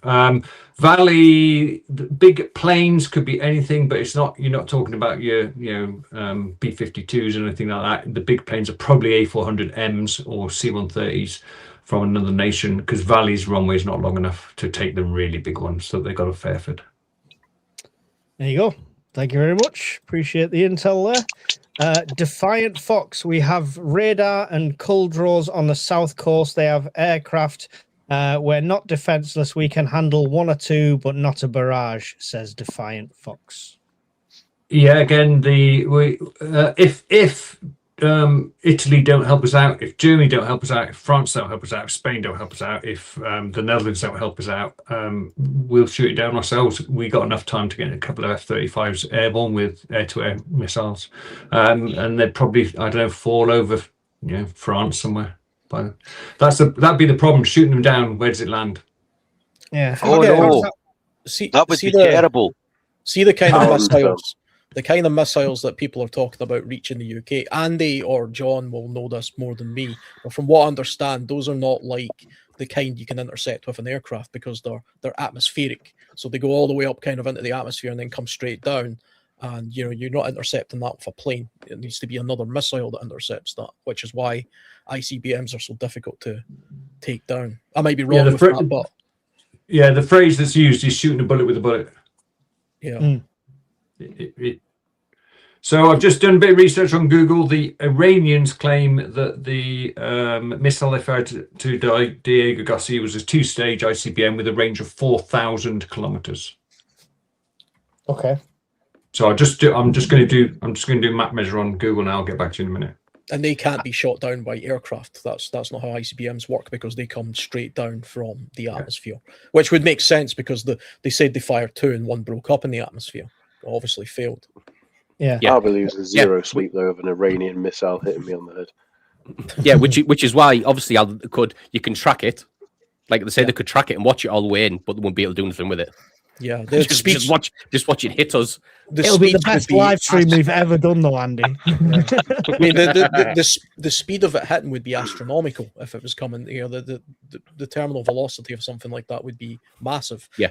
Anybody remember when the Russians and Ukraine showed that show of force by launching that ICBM thing? That it wasn't nuclear armed, but they launched the Orskik thing, and it looked like bloody lightning hitting the ground. It was incredible. But you can't shoot that down with aircraft. It's not like a Tomahawk that sort of drifts along like an unmanned sort of drone. So when the missile systems bit that America have got to intercept like an ICBM coming in, it's kind of like, the best way to describe it is a missile version of a shotgun, if that makes sense. So what they do is that they fire like 30 missiles at one missile in the hopes that one of them takes it out. That's what they do effectively. Wow, So like that's a lot of. It's like like a 60% chance. I don't think it's even 60. It's like a 55%. It's like flipping a coin, really. There's a film out about it. The film came out recently, didn't it? House of Dynamite. House of Dynamite. Yeah, brilliant. Yeah, it's good film. really good. That's good, mate. But effectively, mate, that's what they do. They fire a volley of missiles at it in the hopes that one of them hits. Folks shouldn't worry about it because no matter if it's targeted in London, Scotland, or whatever, it'll bypass every prepper in the country and hit Mike. We're all fine. He's fucked. Brilliant. Right, so I've done some very crude measurements on Google Maps map measure. If they fired it from the western extent of Iran, 4,000 Ks would just about reach a line from the Wash down to London. Sound. That's all right. It's on too, like I said. Yeah. That's fine. We're not worried. So we'll get Miss Web in France. Other than proving a point, though, there's no military reason for doing that. There's no tactical benefit. So to doing who I can't remember, mate, whether I saw this on Discord today. It might have been you, Hawkins, who put it up, or I saw it somewhere else. That the Iranians, when Trump said he was going to hit their, no, it wasn't that, but it was the Iranians who said that they had EMPs ready to go, and that's what they're going to start hitting people with. And I can't remember where I saw that now. That was on Discord. Yeah, that was on Discord. Somebody put it on there. I'm not sure what the original source was, but yeah, basically said they had the ability to knock out all electric. They didn't use the words EMP, but they had weapons that could do that. Was the kind of the wording of it. So, but I mean, how much is real? You don't know this stuff now, do you? No. You know. Because we have US Air Force bases in the UK, would they have some missile protection for their bases? That's a good question, actually. That is a very good question. I doubt it. Not in the UK anyway. Maybe abroad. I don't think they do. Yeah, maybe if there was like a base that was jointly, run by the UK and the US abroad, it might have, but definitely not in the UK. I've never ever seen it, mate, in the UK. No, bye. Well, there you go. They've got bowling alleys though at some of their bases, just so people know. So it's all good news. There might be a bowling alley and a laser show with it is great. I mean, there might be. We always talk about like Type 45s being Britain's only sort of defense system from missiles, but there are. Got Sky Saber. There are American ships that visit the UK and other NATO ships and that have capabilities. So in theory, from a NATO point of view, those are other lines of defense as well. I would have thought. Yeah. Didn't the Royal Navy have some sort of frigate sat in the Thames during the Olympics, London Olympics, giving air defence cover? I don't know. The UK does have Sky Saber still. We've got Sky Saber batteries, but not that many. I think it's about 9 or something. Could be wrong on the number. I'm sure it's about 9. Yeah, we only have the minimal amount of missiles on hand as well for it to be operational. Because we give the rest to Ukraine. Because we give the rest to Ukraine. Get goalkeeper on the case. It will shoot it down about 8 feet before it impacts. That'd be perfect. Wow. How independent is your country? Yeah. Not as independent as we want to be. Those English bastards keep coming in, trying to get rid of our language, and they take all our women and all our water and all our land. You know what it is, John? You are the most English-sounding man I've ever heard in my life. I got sent off to boarding school. You are like Queen English, and you're giving it large look at English. I got sent off to boarding school when I was 14 and spent 20 years in the Air Force. So yeah, it's all right. Andy. He's come to the Scottish meet. We can get our own back. We'll sort that out. Do you think that they will escalate properly within 48 hours as per Trump threat, or that he may/they may back down? Back down, I don't think is in his vocabulary. I think but he keeps changing. Yeah, he's Taco, isn't he? You don't know what he's going to do. He keeps changing every day. And then he lies about it. It's just, no, I never said that. It's fake news. No. I never said I was going to bomb them all. That was, where do you work for? Fox? Assholes. Get him off. Is anybody else disappointed in him? Like, I was kind of hoping that getting rid of Sleepy Joe and bringing Trump back in was going to be a good thing. And he It campaigned, didn't he, was a on that good he was thing. going to end all wars. But at the moment, I was sitting there thinking, he's let me down. It's a Not good that I thing. voted, It's a 'cause I good can't, thing but- if you live in America. If you live anywhere else in the world, he's fucked us. But I mean, Well, I don't know how to say that politely. He's still going to drive prices up in America, though, isn't he? It's not like they're going to be immune from To it. be fair, to be fair, mate, the biggest thing that's impacted him, in my view, because obviously all my stuff's tailored for the military, isn't it? Losing General Mattis as defense secretary is what screwed him. He was the one who kept him in check for his first term. He's got a Secretary of War now instead. Yeah, exactly, mate.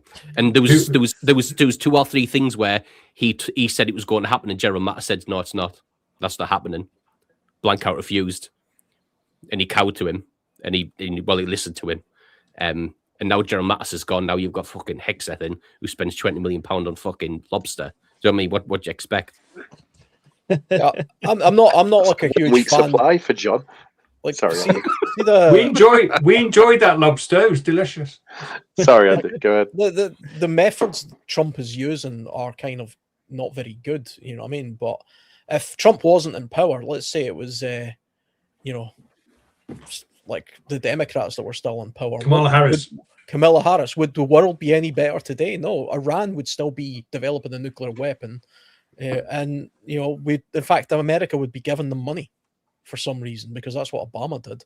So it's hard to say how things could have been when it hasn't happened. But I don't think the world would have been better with Kamala Harris. I think it would have been worse. I think Trump's just a bit of a buffoon and I don't think he's playing 4D chess. I think he literally is just kind of just off the cuff saying what he thinks on the day and then trying to make the world agree with him.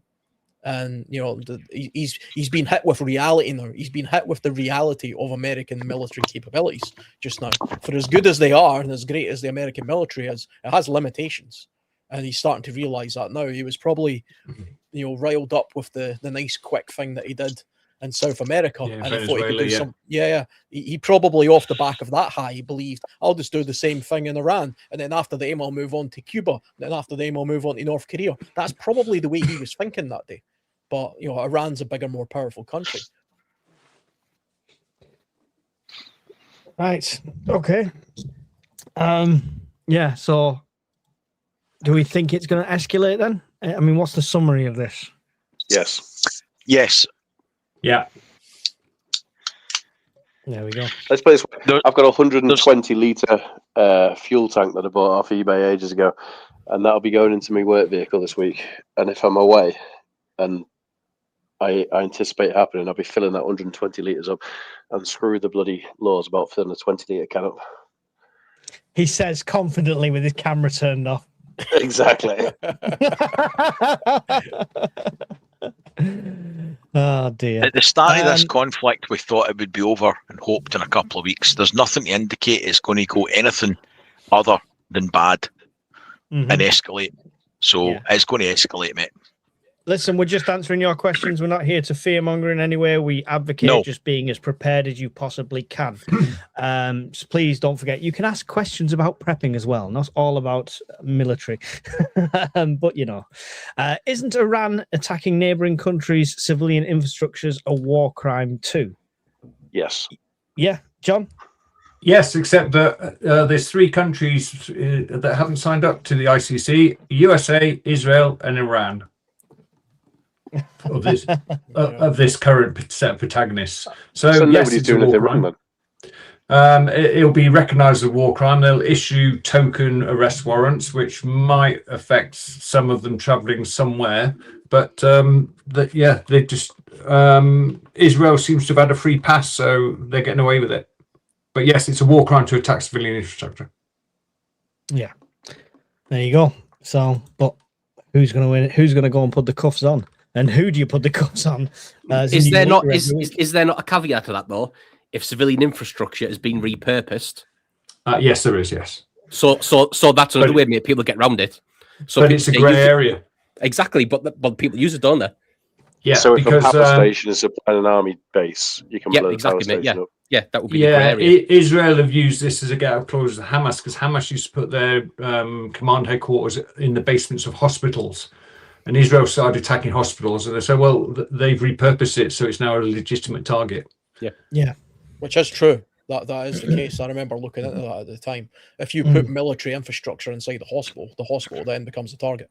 Legitimately. It's not a war crime. Yeah. Well, you know.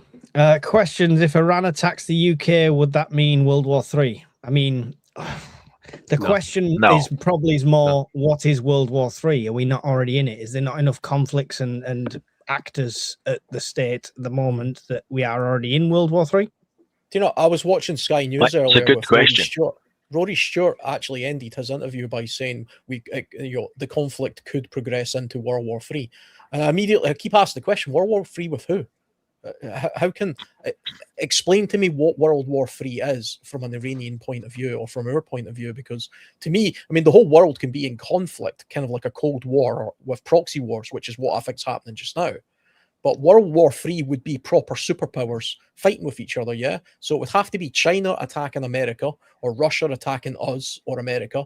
Or it has to be the powers of the world, the big powers of the world having a hot conflict with each other, not a proxy war. That's a World War III. How's that going to happen? I just don't see the mechanism for that. I mean, you've got to throw out the template of traditional war these days, I would say.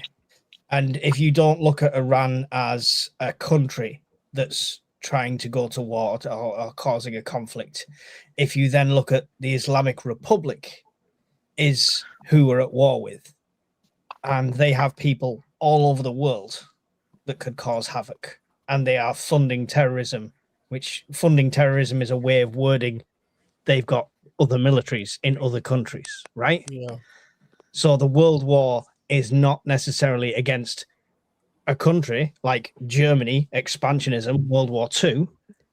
It's against an ideology which we know is a struggle to fight against anyway. And I think that is where we kind of teeter on the edge of what we would class as a world war.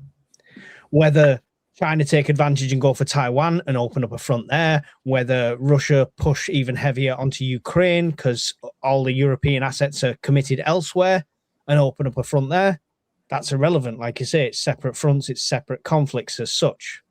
But a world war is a common enemy. And I think the common enemy here is not Iran as a country, it's the ideology that runs it, which is embedded into a lot of countries, whether we like it or not. I mean, there's definitely a global political thing going on. You could very easily group all the countries in the world into like a team. So you could say, the NATO countries on one side, let's call them, the blue team, and then the red team would be like China and Russia and all of their allies. Yeah. I mean, that's the way people like to do it. And then you would have the neutral people, sort of like the Indias of the world and stuff, kind of playing both sides. But until they're actually all properly in a hot conflict with each other, like a kinetic war, to me, my definition is that's not a war. That's a Cold War with hot points. Can I spin it round? Well, I'll just say before you do, Brian, I think World War III will never be able to say this is World War III. We will know about it 10 years after it's finished, and we'll talk about it as World War III. That's what I would say. But go on, Brian. I think your point right at the start of this thread of conversation was well made, in as much as are we not in World War III? I think we are, and I'll tell you why. You've got three major world powers, if you like, on the stage. You've got Russia, you've got China, and you've got the US. Two of those are fighting a conventional war right now. Two out of three. And then you've got all the middle and smaller powers all either fighting directly or defending directly or supporting directly. So by any stretch of the imagination, if you've got Russia in a hot war fighting in our country for 4+ years, you've got the US who's fighting with everybody at the moment for the last 6 months, right? You've got Venezuela, now you've got a major shooting war in Iran, which has got no signs of stopping. Then surely that is a world war. It's all over the world. The whole world's in fire. Just a thought. Yeah. Anyone got any additions to the World War III conversation?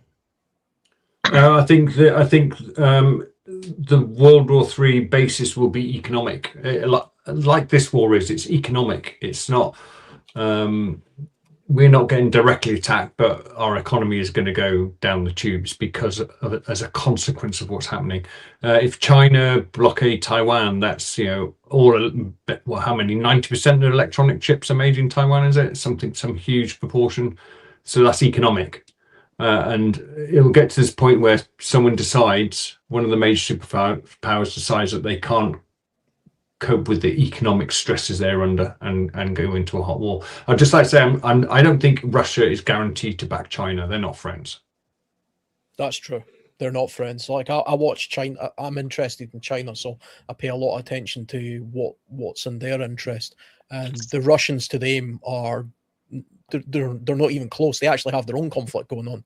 The northern there's a triangle area that they dispute, and that might even turn into a hot conflict at some point, which is interesting. Yeah, that was a war in the 1800s that Russia won. Russia versus China. Russia won, and they took a load of land in the north of China as a reparation for the battle.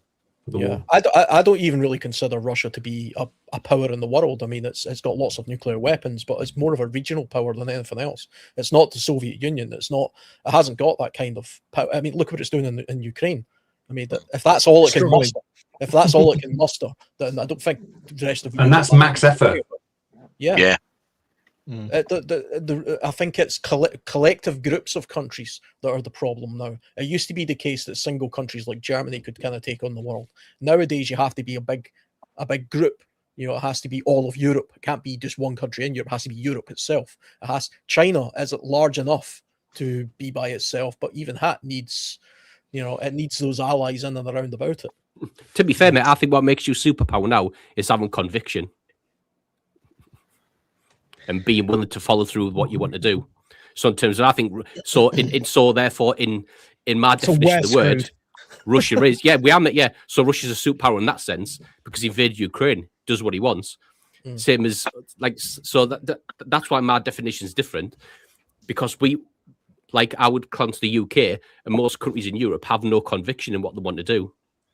No, they just look at each other. Yeah. Which is why NATO mate's dead. I've been saying that for months, haven't I? NATO's been dead for the past 2 decades. It's just a bluff, a major bluff. I'm sick of hearing the words coalition of the willing. It just sounds like the committee for doing fuck all. When no one's willing. Yeah. Great. Sounds like a swingers party. It does, yeah. Great Galar sent a £5 super chat. Thank you very much. Shall we all just go to the Winchester for a pint? And wait for it all to blow over. As long as you bring some of those pies from the prepper meat. Yeah, bring the pies. Good.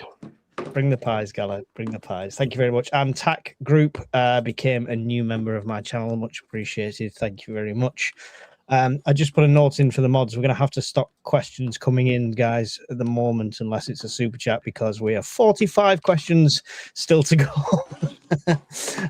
We'll try and rattle through as many as we can. Do you think something in London could go bang a false flag event? I mean, never rule it out, right? But I would like to say that, we have a good handle on keeping an eye on cells that we know about, terrorist cells and stuff like that. But false flag event, I don't doubt that for our own country. Anyone got any input on this one? I don't know about a false flag, but I think when you've got a finite amount of resources, try to watch airports and ports for people coming into the country legally who might be a bit naughty, and then we throw all that shit out the window and you're letting in 50,000 plus a year who you've got no idea what their documentation is. I don't think it's out with the realms of possibility. I think 1 or 2 of those little urchins who've already broken the law to get here might be somebody that we don't actually want here. So I'm not convinced we're not going to have something bad going wrong. And add to that caveat, if they do start attacking desalination plants and stuff like that, then we're going to have more refugees needing refuge spreading across millions all over the world. Well, we had an Iranian and someone else, I don't know what fast lane from attempt to break into fast lane. What was that, yesterday or was that today? Friday, mate. Yes, Friday. That was it. Yeah, I don't know if they're just eco warriors or something, but it's very interesting, their nationalities. I think it was a man and a woman. One was Iranian. I don't know what the woman was. They tried to bluff it through the front gate. Yeah, false credentials. Yeah, that's worked before. That's actually worked before. There's a famous photograph of a reporter who bluffed his way into Fastlane. And he took a photograph of himself in the operations room, standing there like this. You know what I mean? Madness, So, absolute madness. You'd think that would be the most protected place on bloody earth, or it's definitely in the UK. It's like Britain's Area 51, and you can kind of just bluff your way through. I've worked in there before for another company, and the security wasn't that great at that time. I would like to think 15 years later it's got better given the circumstances. Obviously, it must be. You'd like to think. Yeah. I mean, yeah, I think the most secure place in the UK at the moment must be the Labour Party headquarters, because they must be risk of attack every day. Thank you, Kane. Defiant Fox, civil war started when civilians lose their God-given rights and freedoms, like free speech, and imposing czars to protect enemy invaders over British citizens. Statement more than a question. What are you talking about? That's you, Brian. I was answering the super gun. Don't put a question in. It wasn't a question, it was in capitals. You put a question mark on the end so it flags it. Butthole. Gavin, Hold on now. Singing the song of my people, Mike. Hello all. Question. How worried are you about fuel shortages? Fuel prices. All stocking up. Yeah, fuel prices is more what I'm concerned about than fuel shortage. Yeah.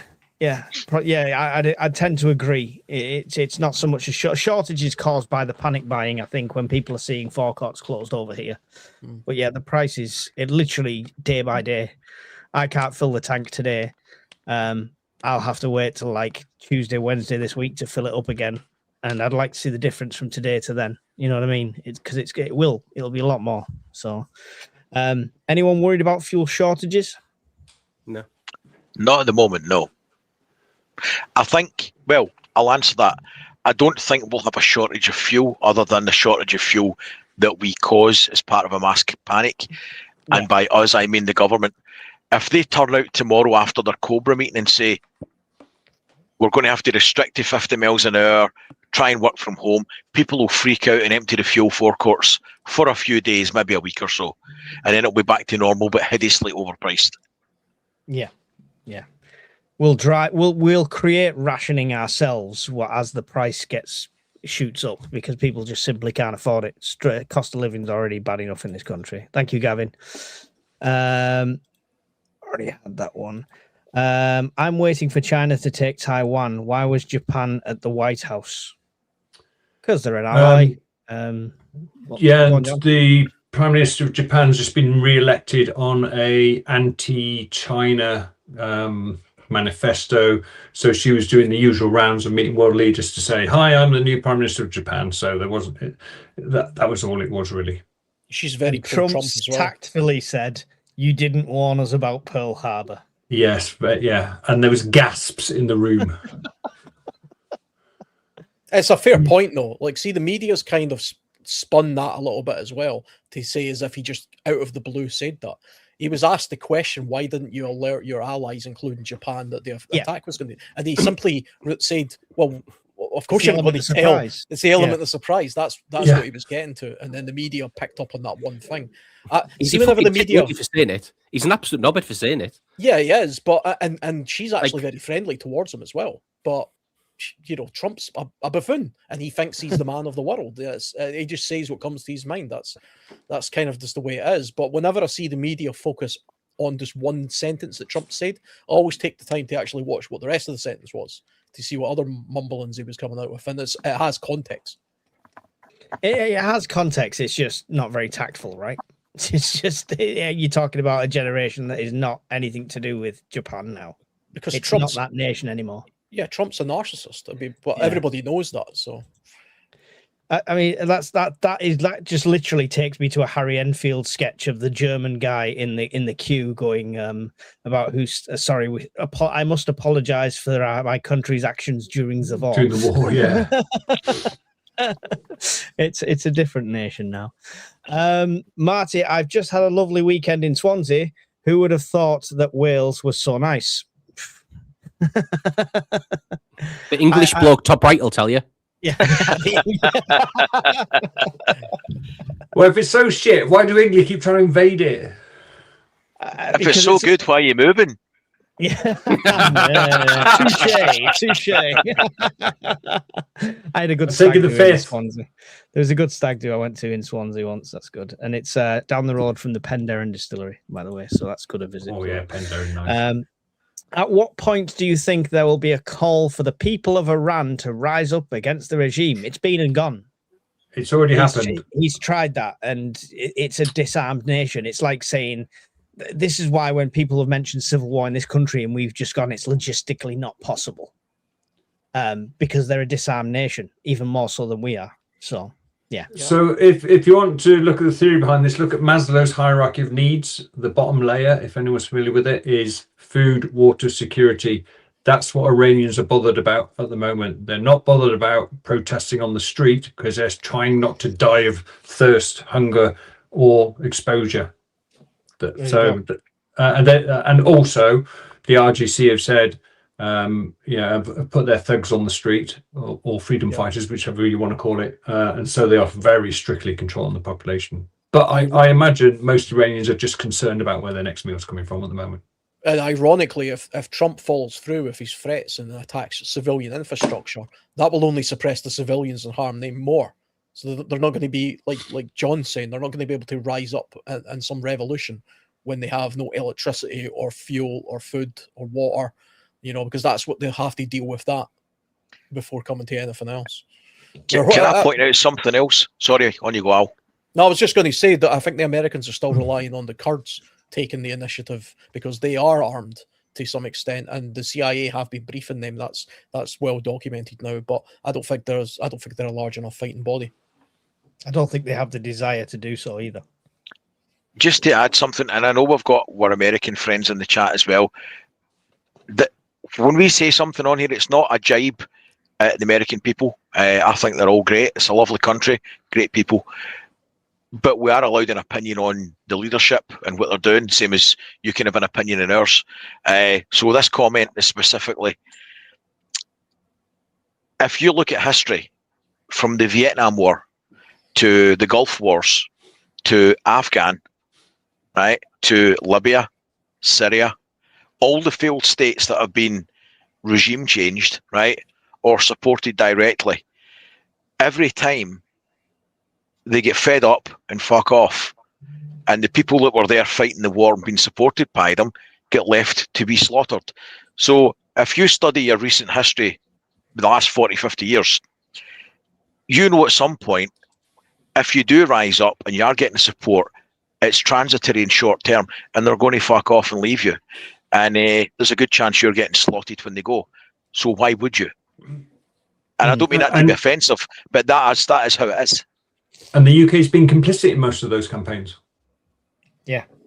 Yeah.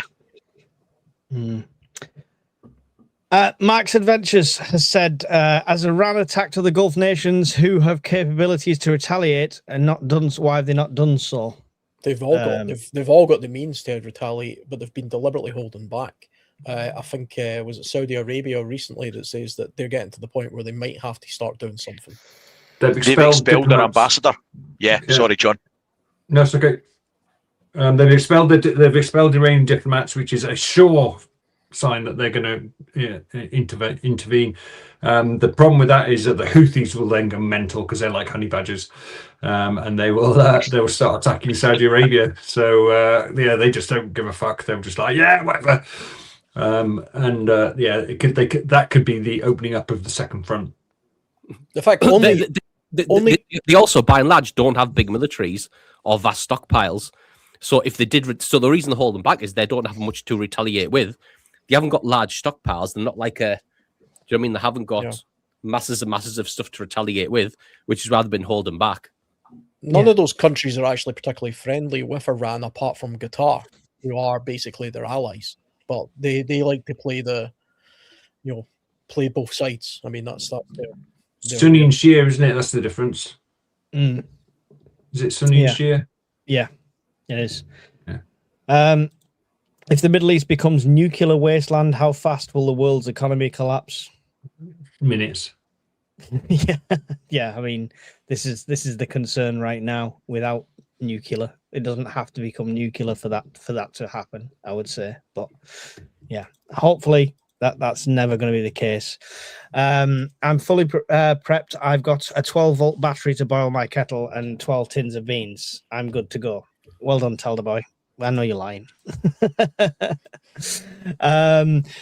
Colin Goddard says, in such an unstable world, why can't the UK produce its own oil and gas? Is this due to Millerbrain? Yep. Yeah, UK can. It's policy, the carbon neutral, whatever you want to call it, going green policy of successive governments is killing the oil and gas industry. It's killing. Oh, they've the killed country. Well, yes, nearly killed already.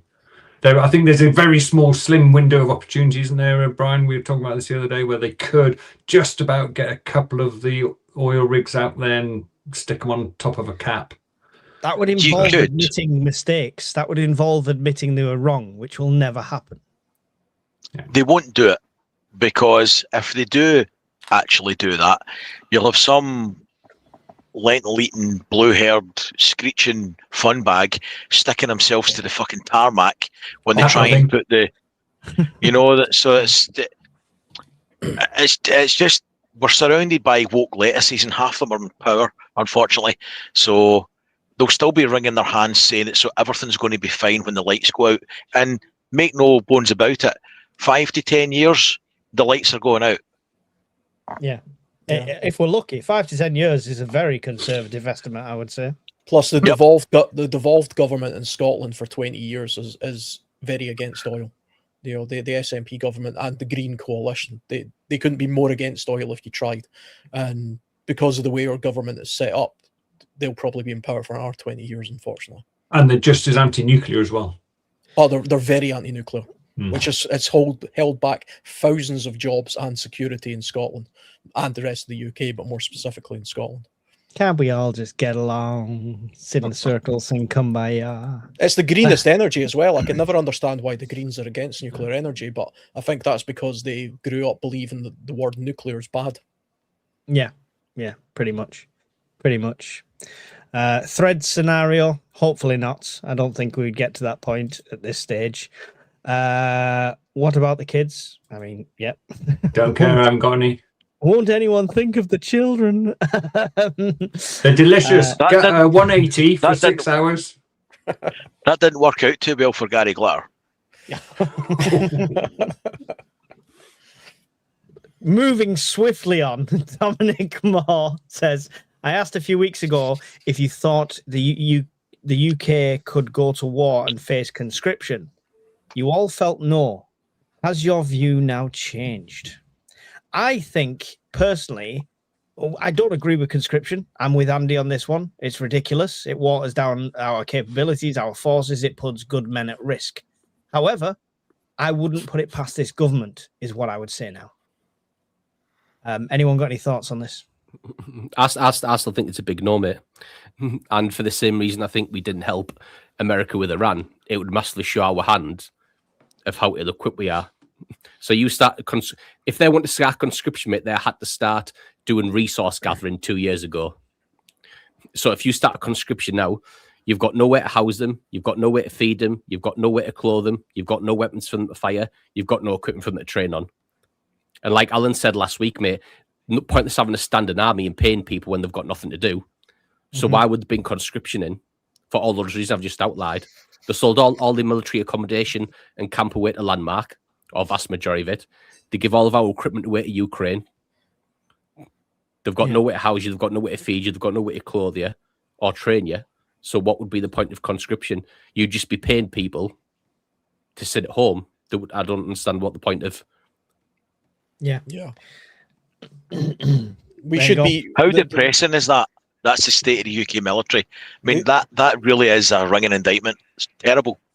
We should redirect a lot of our funding away from the benefit system and the immigration system and that whole body of nonsense that's happened over the past 30 years from the woke side of our government, and invest that in R&D and intelligence and slowly build our military up to the point where we're more tuned in with what's going on in the world. We should have ships in the Straits of Hormuz chaperoning our interests through that strait. You know, we should take control of these strategic places in the world, just like Britain has done this in the past. It could do it again in the future if it just showed some actual balls and started doing it and stopped relying entirely on America, which I think that era's came to an end now anyway. Thankfully, Trump has exposed that, and he thinks he's doing good for America by doing that. In reality, he's done good for all of us, and probably less so for America, because I think nobody in Europe can seriously believe that we can just go by now, allowing an umbrella like Trump to sort of dictate what goes on. Indeed. Thank you, Dominic. I think we're all of the same sort of mindset as we once were. It's just not a possibility in this country. It's not a case. It's not about the willing. It's not about the willing at all. It's about, you know, the capabilities and logistics of it. How have you hardened your homes? I married a Scottish woman. Next. Sorted. Glasgow kiss.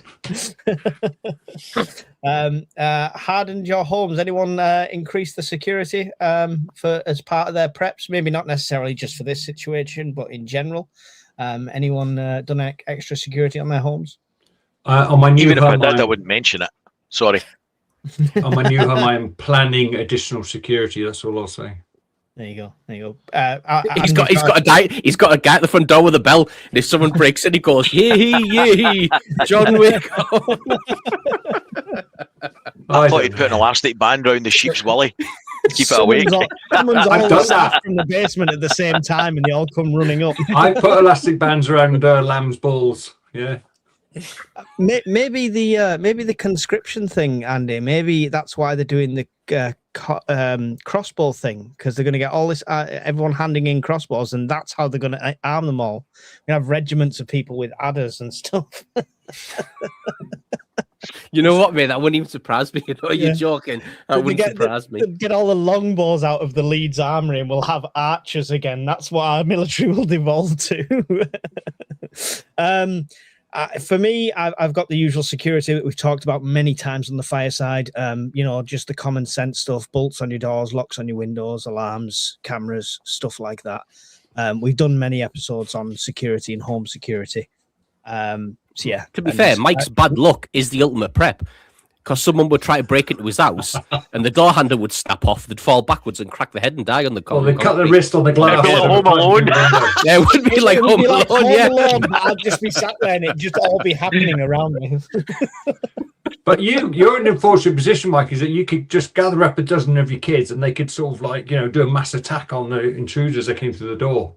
Oh yeah, I mean, I've got a little video of my 2-year-old with a pole. We were in the back garden. She was copying my exercises, so I started messing about with it, and she was like doing ninja poses. I'm like, you're gonna train up well. Yeah, it's gonna be fine. So yeah, I mean, without going down a whole security loop again, hopefully that helps Sleeping Savage. But yeah, just go and check out the previous firesides on security and stuff like that. I'm sure any of us that are increasing our security right now probably don't want to share it, like Brian said.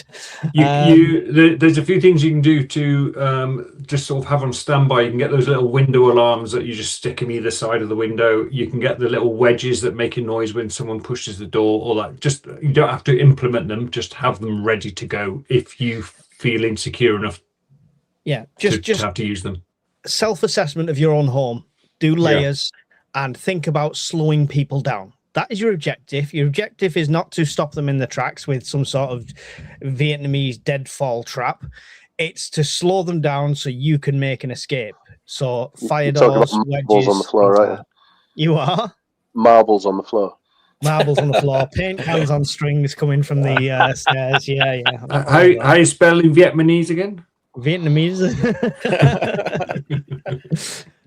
If you want to see them traps, go and check out the Prepared Pathfinder. He went over there and did a whole series of videos over there. There's some really cool stuff on there. Not that I encourage building any sort of traps. I can't believe people actually believe what politicians are telling them as to start a huge war. Everyone forgot Iraq war, lies upon lies. I don't think we're believing it. We're just seeing the effects. No, we're not believing a word of it. Yeah. Question everything. Have you trained to carry the weight of your bug out bags? Yes, indeed. I have, obviously, through the charity events and stuff like that, and you learn very quickly how heavy it is. And we were talking about this the other night, Alan, and Alan went to the extreme of debagging. Debagging's a horrible word to mention when Brian's on a podcast. That's your forte, Mike, isn't it? Taking the freeze-dried stuff out of the bags to save grams of weights of the bags. So yeah, we were talking about that and stuff. Alan, you've tried a lot with you use your bag a lot, right? Yeah, I mean, I don't. If I don't have something called a bug out bag, I've got a bag that I use depending on the environment or the location I'm going, and it changes. So the other night when I was talking to you about that time that I sort of literally decanted things like freeze-dried food into freezer bags to save a few grams, that's because I was doing a hiking trip. And so all of the equipment I had was as ultra light as possible. And I can't remember the exact weight I got my pack down to. I've done a video about it actually somewhere years ago, but it was very light. But you have to carry what you know you can carry. I don't advocate going above 15 kilograms for any bag. I don't know what that is in pounds, probably about 35 pounds or something. 15 kilograms for me is enough. And then I can add food and water to that if I need to. That's dry weight, by the way. That's not including food and water. So add that on there as well. You'd laugh at me, Alan. I used to go on multi-day overnight camps in the lakes, and I'd go up with about 32 kilos. Yeah, I mean, you can do on the way up. I mean, that's the fight. It depends what you think you're going to be doing with it. Sometimes I take a bloody van full of stuff. You know, I did that on the last trip I went with. You sure did. You know what I mean? It's not a case of not having the means to take a bunch of stuff if you know you can use it. But if you're talking about having a bag that you might have to be mobile with, then you have to genuinely understand how far can I really go over rough terrain and bad weather without my feet falling off.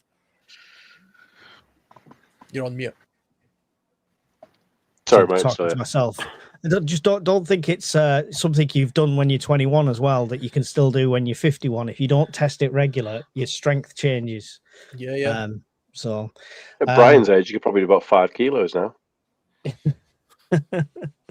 I'm sure there's actually a metric to it. I forget what it is, but I think it might be something like 9% of your body weight. Don't carry more than that on your back if you plan on going more than sort of 10, 15 miles.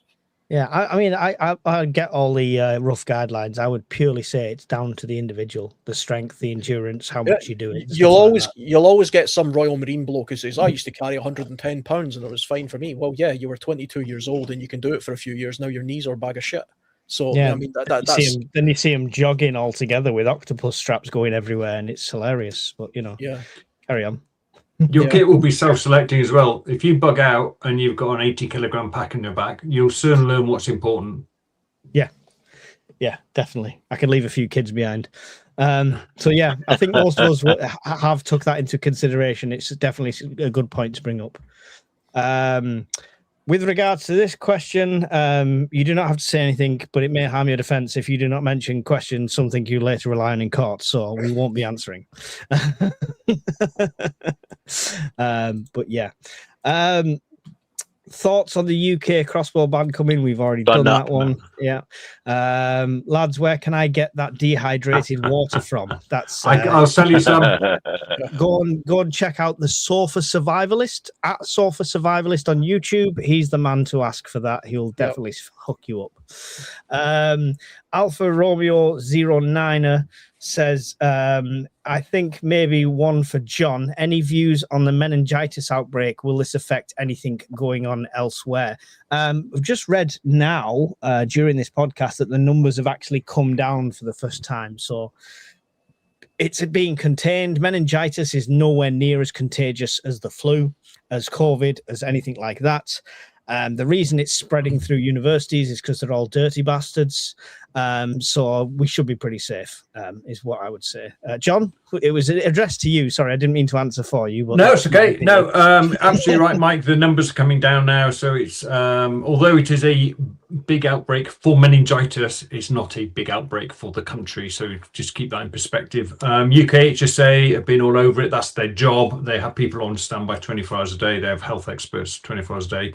I noticed ASDA said that they were going to sell the meningitis vaccine at cost to try and encourage people to get a meningitis vaccine. I think that's a little bit alarmist and a little bit opportunist, because I'm in West Wales. I'm under no threat at all from getting meningitis because I'm 250 miles away. So why would I have a meningitis vaccine? So I think that's as a sort of profiteering a little bit. But is it going to? Will it affect anything going on elsewhere? No, because UK HSA's prime role is this sort of thing, is control of infectious disease, and other government departments are working on the other stuff. Yeah. So don't lick any students and you'll be all right. It's a bit of a strange story, though, that the media keep going on about that one outbreak. I'm not entirely sure why, because I don't know a lot about meningitis, but fear sells. That's why, Alan. Fear sells. Well, that's the thing. I can see online that if you take a look at NHS historical data, a bacterial meningitis affects 1,000 to 1,500 cases per year in the UK. Viral meningitis is between 5,000 and 6,000 people. 1 in 7 people carry meningitis anyway, and it's deadly in between 5 and 10% of cases. That's been the case in this country forever. So, you know, is it because there's a COVID inquiry taking place right now? Maybe, you know, bit of a distraction. Possibly. Yeah, possibly. Distraction. It's always about distraction. Yeah, so nothing to worry about. Don't lick students. That message is for you, Brian. Don't share vapes. Whatever happened to monkeypox? Remember that was a thing. Oh yeah. Yeah. Then Whatever they happened changed to the Monkey name of it. Magic? That was a great TV show. Brian's never been the same since, I hear. With the Since magic what? stick. Oh, it was so good. And when I was growing up, I wanted that cloud. I'm sorry to segue the program into this, but I mean, everybody should watch Monkey Magic.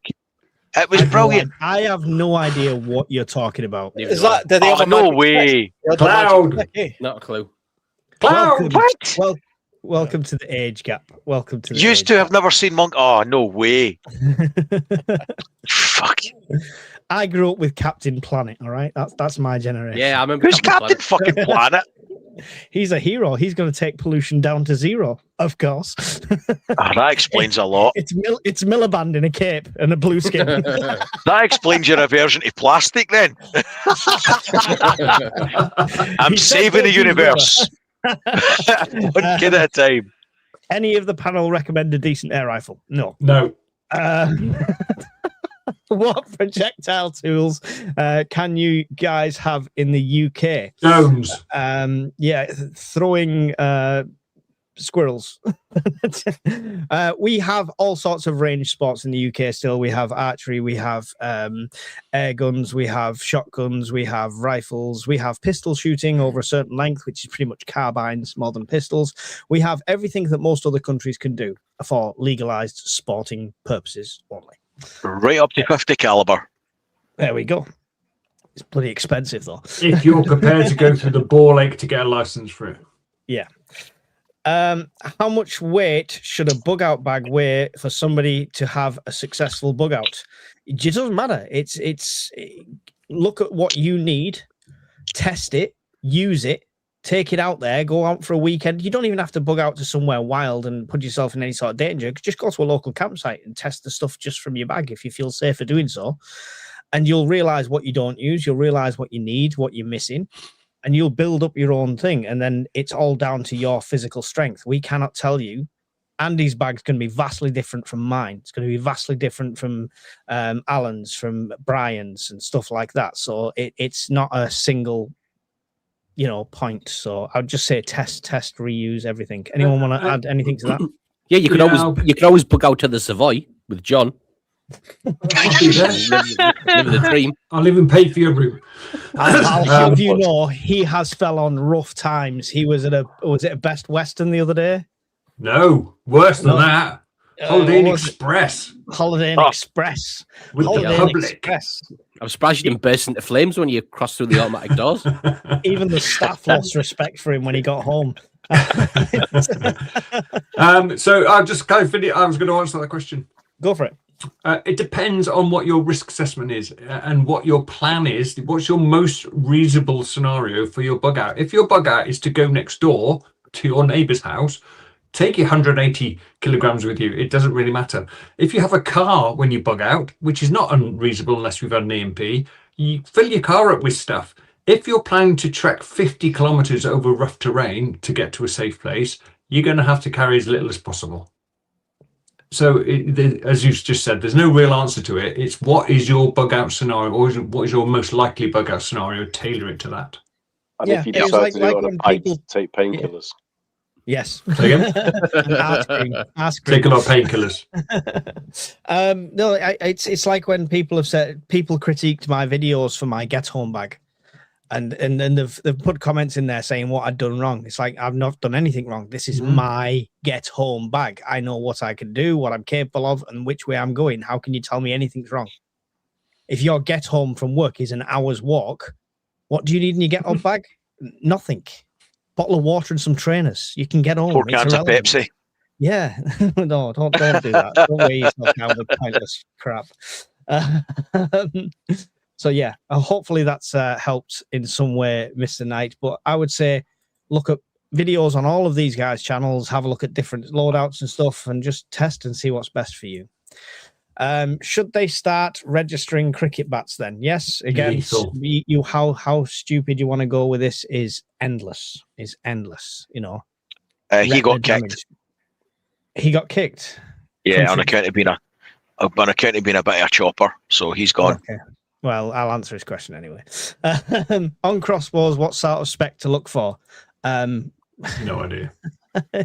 Never owned one. what I've are you never doing? had a crossbow. Which Randy target Black, I don't range have are one. you going to? You know, that's the thing. It's all I would say, because we don't want to advise anyone. Crossbows are not a self-defense weapon or anything like that. This is a sport. This is for sporting purposes only, and we will always tell you the same thing. What I will say is, do not think you are Daryl Dixon from The Walking Dead and you can do backflips while reloading 15 times.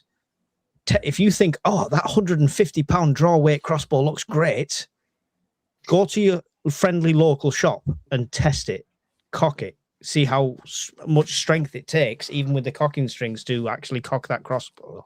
If you're anywhere near South Wales, go to Lee at the bug out.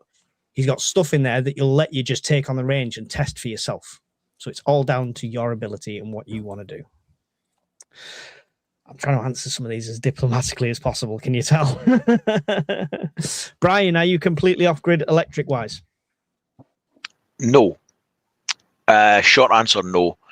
Although from about March till late September, yes, because there's enough sun and battery storage and solar panels that we don't pay for any electricity between March and pretty much the start of October.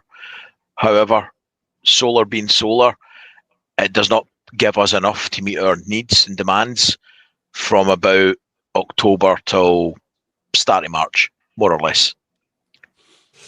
Yeah, and I assume that's based on current living and how you're living now. If it came to Yeah. the grid going down, you could ration that a lot more and be off grid, right?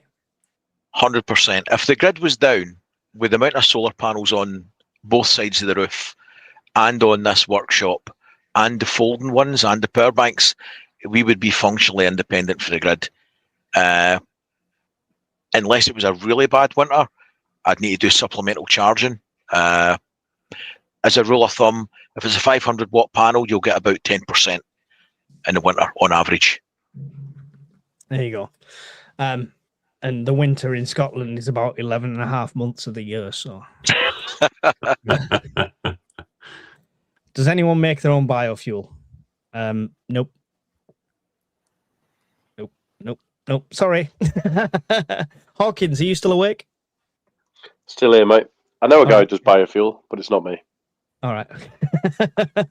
You've been We awful all know quiet. that. I know, that's what I'm saying. He's Just enjoying this. he's sat there with his hand up waiting to make a point the whole He's, time. he's actually in his truck in the petrol station filling that 120-litre tank up. I mean, 12 he's- I feel like I'm. millimeters. I feel like I'm in a public toilet and somebody's watching me take a piss. He's just sitting there. He likes to watch. Should I put my keys in a bowl or something here? Absolutely. How many Frey Bentos pies do you have, Mike?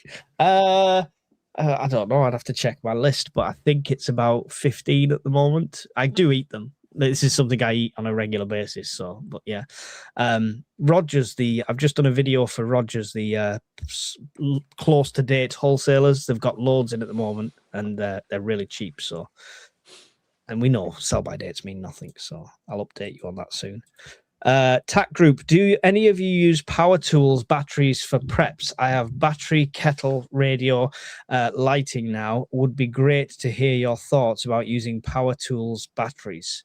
Yeah, I've started going down this route. I've got a very interesting strimmer tool that could be, could strim zombies if they attacked. But I've started looking at the batteries for power tools and stuff, especially the ones that interchange between a lot of different devices. But anyone else on this one? I've Yes. got I don't 28 do it. volt meters. Sorry, Sorry, Hawkins, bud, go on you go. Sorry, I was just saying I got about 20 18-volt Makita batteries. So, and plenty of chargers and different apparatus for using, like lights and USB chargers and things that clip into them and things like that. So, yeah. Do you have Yeah, anything but that they can use like that where he says kettle, radio, lighting, so it's not actually tools? I've got lights, I've got USB chargers and stuff that plug into them, and then other than that, just probably pretty much half the Makita catalog, to be honest. I know, I've seen your shelves. John? Yeah, I got about 12 Roby batteries, and it's similar. You get a charger with every bloody battery you buy almost. And once a year, I look out and they do a deal 2 for 1. So I'll sometimes use that. I've got a radio, I've got a couple of lamps, inspection lamps, that sort of thing, torches. And Roby also this little thing that sits on top of the battery. It gives you an inverter into a 3-pin UK plug and a couple of USB. Oh, nice. So that's really handy. I've got 2 of those, one in my EMP kit and one that generally it's good for just charging for iPhones and things like that. Cool. I'll have to have a look at that. That sounds really interesting. Cheers, Tack Group. Hopefully that answered your question there. Harsh language is illegal in the UK, isn't it? Only if you say it to the wrong person. Yes. London has already fallen, so what is the concern with the missile? Question: what is everyone doing for alternative travel? Bike, bus, etc. Anyone got alternative travel options? Yeah, I got an electric bike that I can charge off my power bank. I fucking knew it would be Excellent. electric. I knew it would be. I knew you I've would be had 2 e-bikes. using your own energy to push it. I thought he would have a tandem, Andy, with stuff on the front and his foot up on the back. The footman. That's his backup. And do you remember them Pontins ones where the whole family can pedal? He'd just be in the back seat of that. Mate, if just you get did that, nothing you'd break but- land speed records. You just get nothing but abuse here, mate. Just You nothing but took- abuse. I would You're all defend on you, the but list now. I would try and defend you, but they'll turn on me next, so I'm not going to. You're all on the list. John, we've been on lists for a long time. But you're my list. So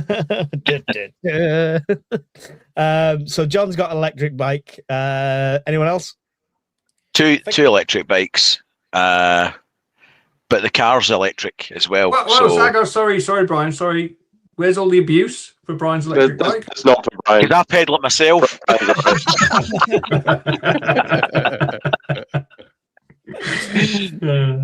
Yeah, the car's electric as well. Have you worked out how you could, how much that would take to charge off the house batteries? Would it be viable use? 100% viable. So at the moment, yesterday I got 20 kilowatts out of the sun, which would give me about a third of a full tank, basically, of charge. So a couple of days like yesterday, yeah, 3 days you'd have a full charge. On a kind of decent sunny day, you'd get half a charge per day. So Right. totally viable. Excellent. Andy? I've just got a normal bike, mate, not non-e-bike, just a normal one. You pedal like Well, the I've got rest a of couple, us. yeah. plebs. I've got a gravel bike, 2 mountain bikes. So that's what I'll use, mate, for alternative. Yeah. Alan? I've got a Royal Enfield Himalayan because I'm a man. I'm not going to be seen on a bike, whether I pedal it or it's electricity or not. I put petrol in mine and I just carry on. But, in all seriousness, though, I probably will get a decent mountain bike at some point. And you should make a plan for if you do a commute. Is your commute still viable?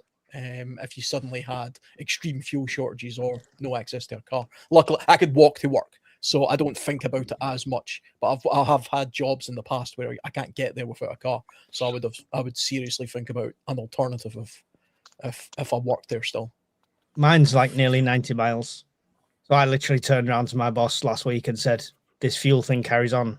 I'm not going to be in 2 days a week. You can, it's just not going to happen. I've pre-warned him because it's not viable.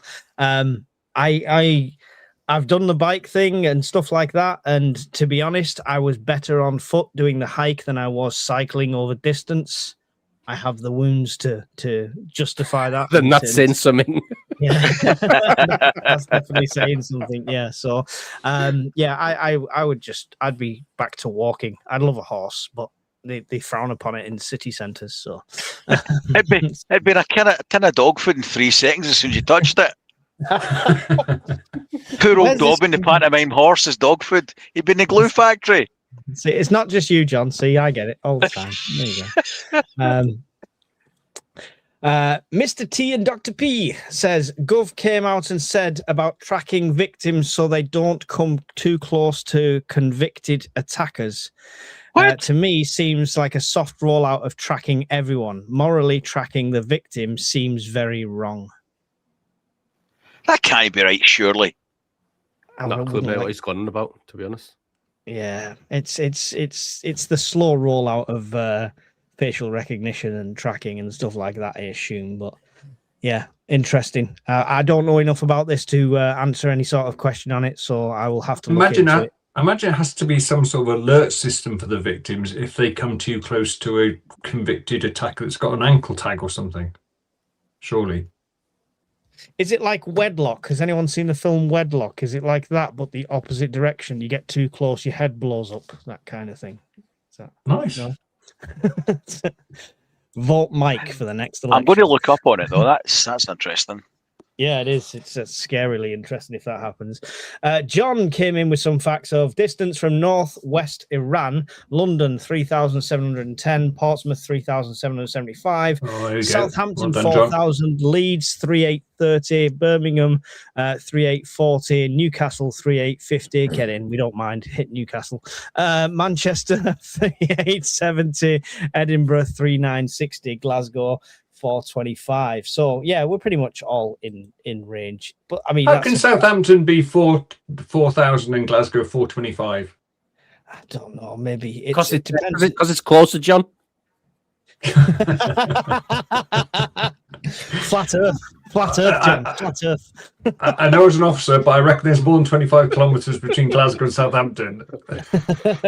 Well, even if you use WPS and take into account the sphere of the Earth, there's more than 25 kilometres between Southampton and Glasgow. Anyway, how will the laser missile shoot downers get powered if in an energy crisis? Good question. Go to Brian's house. Yeah. Brian is our air defense. With everything going on and Starmer acting like a coward, if Iran did try and hit UK mainland, what are the chances of USA helping us when the UK government turned its back on its closest ally? They would help us with humanitarian aid after the fact, is my opinion. I think if they did the charges for it, Wouldn't be for free. Oh, yeah. Serious answers. I don't think the UK has turned its back on its ally. I think the legal advice Starmer got was that it was not justified and it was an illegal intervention, which is why he's run away from it. That's my personal opinion. He didn't want anything to do with it because the UK traditionally is the first to stand up and stand beside the US, and he hasn't. Why? Have his lawyers said? Because we haven't got the capability. It's got absolutely fuck all to do. But even if it was a token effort, we would have normally sent something. So I think he's been told this is illegal. It broke down. They did try and send it. If anything, the US has turned their back on us by not informing us of what they were going to do, so we could make our decision. You know. Yeah, interesting. Many points across there. Do we think if something happened to us, they would still? I think they'd still be an ally. They've also got assets here in the UK, so they've got skin in the game, right? Absolutely. They didn't rush to aid in World War II. People forget that, you know. They also didn't help us in the Falklands. You know, it's like, and we didn't go to war in Vietnam. I mean, they're like, countries can be allies and not be involved in each other's conflicts all the time. That's not how it works. There has to be a mutual reason for it. There was in Iraq to some extent, according to Tony Blair and Bush. But if you're not even going to bother to tell us what you are doing, I would be hesitant as well. Although I do think the UK should have participated, in my opinion. Yeah. Mel says, is the Scottish Prepper meet still going ahead unaffected? Yes, we planned for it to go ahead. And I said, worst case scenario, if it's all hit the fan, we'll still meet at the same place on the same weekend and we'll have a big barter town for all those post-apocalyptic survivors. So it'd be like the scene out the Wicker Man. I'll have to set up in June. Yeah. I will send walking directions to everyone's email just in case. So yeah, they hopefully all going ahead, Mel. No refunds.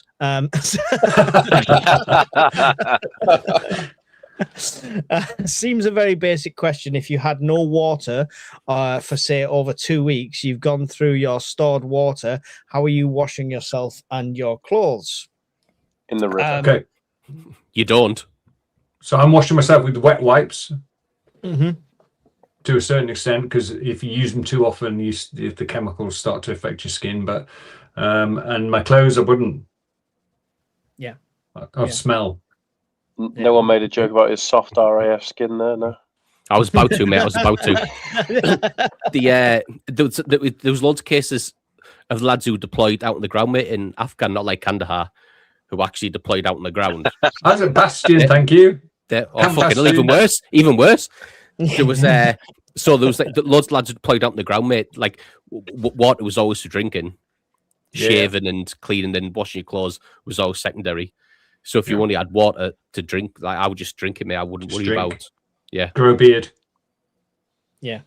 I mean, the situation, no water, say, for over 2 weeks, I assume she's meaning like from the main supply, but you know, you've got your own water. Prioritize is drinking. I would fill baths and containers. Some of that could be used for stuff like that, even if it was a case of a small bucket of like grey water as such, what that wasn't drinkable, that could be used just to wash underwear and basics like that. There's all sorts of different ways of doing that. I actually did a bit of it during my 48-hour blackout just to show an example of it. Couldn't you wash in the Manchester Canal again, Mike? I wouldn't. If you washed anything in the Manchester Canal, it would come out dirtier or pregnant. No, you'd be all right, Mike, because as soon as you jumped in, it'd set on fire. So the water itself would be sterile. So then you'd be able to just wash your clothes. The glistening petroleum shine across the top of the canal, I could probably skim enough fuel off that. Is that your food plan, Mike? You jump into the canal, all the fish jump out. Fish? You want it? I wouldn't even risk. You would eat it out of there. If a fish gets out of there, it's walking out with tattoos. I wouldn't even.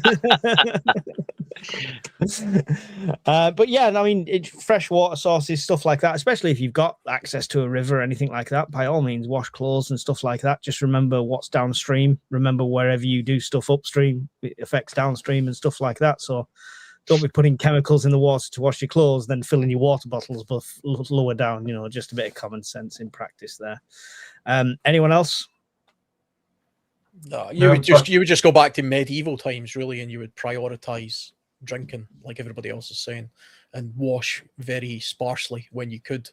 You know, from a hygienic point of view, unless you're doing a lot of marching, a lot of moving, you don't actually need to wash yourself that much. Your body actually kind of self-cleans after about 6 weeks, randomly enough. But if you are hiking for a long time, if you were hiking for straight 2 weeks and you weren't like sorting out your feet, your crotch and your arse and things like that, you would get blisters and hot spots, and that would become infected and you would have problems there. You could prioritize that kind of hygiene, you'd be fine. You can go a long time stinking. I mean, that's animals do. Yeah. B&Q orange buckets, £1. Yeah, isn't it a horse bath where it's just a bit of water in the sink and a cloth and a rag on a stick? That's all you need. You know? It's like... I wash myself with a rag on a stick. Anyway, hope that helps in some way. God knows how, but hopefully it does. Last one from Phil. What film/book does your current scenario look like to you? Probably that House of Dynamite film, mate, on Netflix that John mentioned earlier. That's probably the closest. Don't tell me the end like I've ruined it for you. Oh, wait till this stream finishes. You wait right there. Is that the one where everyone dies? Oh, sorry. In the green room, by the way, I told Andy the end of the new Peaky Blinders film before he's seen it. So yeah, he's out for vendetta. I'm gonna watch that though. House of Dynamite. Anyone else? 2006 Total War. It's a book. It's very reminiscent of that. Right. Okay. Cool. I don't want to spoil the book, but if you haven't read it, it's worth reading. It predicted a lot of shit that went on with Arab Spring 10 years before it happened. So it's pretty good book. Excellent. Alan, anything? Like I said in one of my more recent videos, I kind of think we're living in the Matrix. The craziness that's going on in the world, I think it's all simulation. This can't be real, you know. But who knows? If it's a simulation, why would they program me so many bloody kids? It's just not fair. It's because you're the real life version of the Minions.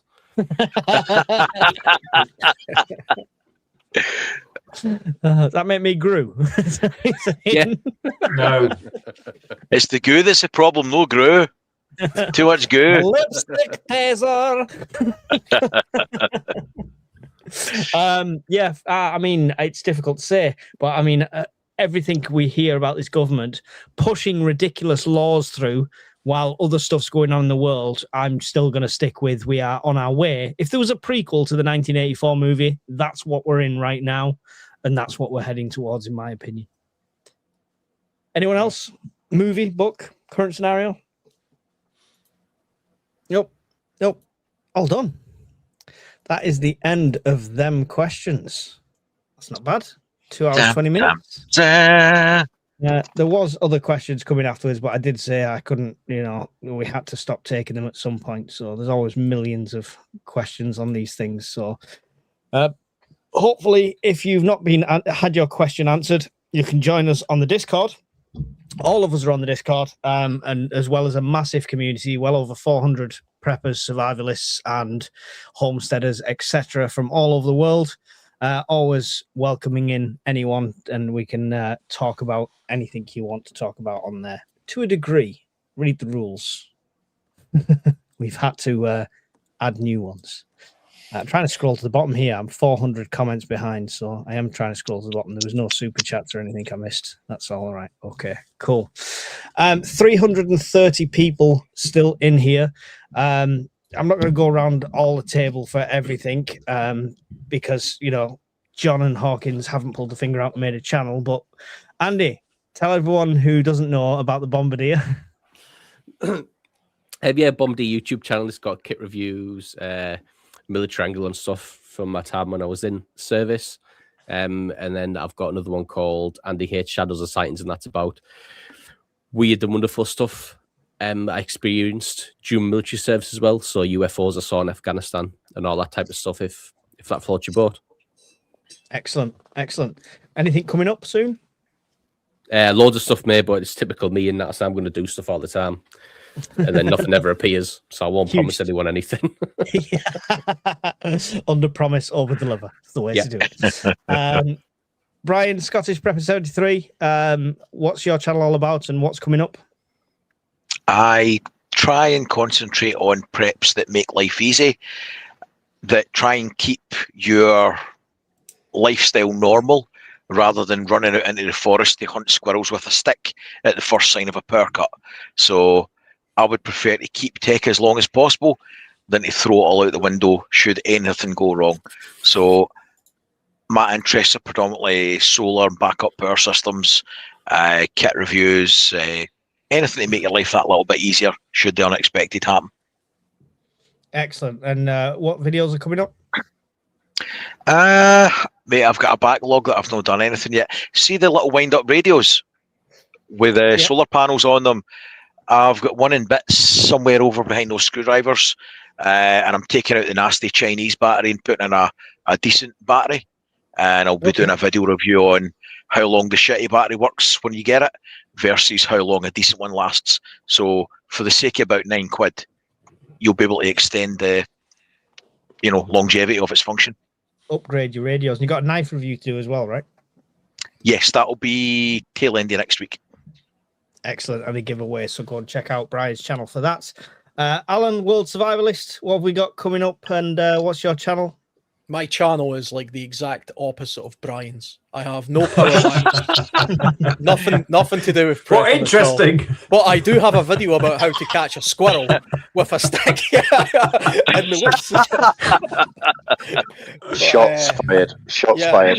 It's kind of like it's wildernessy based type stuff, camping videos, kit reviews, some opinion piece stuff like that. I think the next video that's scheduled, I'm weeks behind with videos, but the next video is going to be a review of, I think, a chest harness. That'll come out in a couple of days' time, and then there's a few pre-scheduled after that. I'm looking into getting a new tent specifically for motorcycles that can also be used in winter conditions with stoves. So I'm currently shopping around for one of them, and I'll do a review on that when I get it. How posh are you putting a motorcycle in a tent? The bike is not going in the tent, but it has to fit on it. It has to fit on it. Oh, I'm disappointed now. He's been talking to John, mate. That's what it is.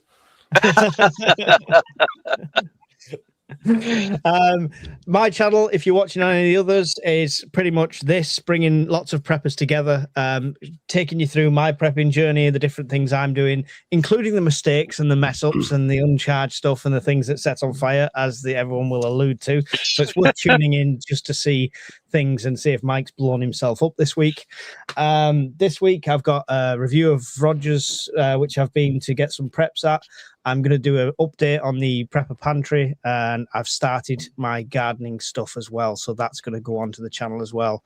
I used to do charge time rants. My rants are now all going onto the Patreon, because then the YouTube police can't shout at me and I can say what the hell I want. So if you want a bit more unfiltered Mike, then go and check out the Patreon channel. It's also the best way to support my channel. Thank you, everyone, for joining me. Hawkins, any final thoughts on the topic, the war, the things going on at the moment, and your goodbyes, please, sir? I'm just looking forward to the next 48 hours and the amount of popcorn I shall consume. You're a sick puppy. Brian, any final thoughts on this and goodbyes? Just that we live in interesting times, folks, and unfortunately, this hasn't been the quick resolution we hoped for, and it's a good time to be a prepper. Take care. Excellent. Alan? I would say start to ration what you have now, not in any kind of extreme way, but have a general, honest review of how much energy you consume and the kind of foods that you're buying and things like that just now, and start to think about how you can reduce that now while the times are somewhat good, just in case in the near future we start having spikes in energy costs and general household bills, etc. Start to get yourself in that mindset now, so it's not a sudden shock. It's better to ease yourself into it. Excellent. John, any final thoughts and your goodbyes? I'm thinking of starting up her channel, and the first 5 videos will be me taking out the nasty people who've been insulting me all night. It'll be a great You watch. tell them, buddy. You tell them. Don't let them pick on you. Attempting to, John. And a squirrel on a stick. Excellent. Okay. Andy, any final thoughts and your goodbyes? Yep. For everybody who's worried about John coming after me there, I will publish his strongly worded letter to me when I receive it. And Very strongly worded letter. and like Alan said, I would just start rationing now, guys. Pulling back where you can. Doing little test runs of where you can save here and there. And go from there. Yeah. Excellent. I would just add to the rationing side of things of just doing an honest self-assessment. It's very easy to think you've got X amount of stuff, and then when you actually audit it and check it, you've not really. So test your preps, check your food amounts, check your water amounts. Just make sure you're in a good position and where you want to be. Don't go and blow all your credit cards, because it could all be fine. Okay, it's not doom and gloom. We're not heading for the bunker just yet, so just stay sensible. Thanks for watching, guys. We'll see you all in the next one. The Patreon names will come up at the end. I've not updated it, so there's 2 new members. Sorry, you're not on the list. You will be next time. Goodbye.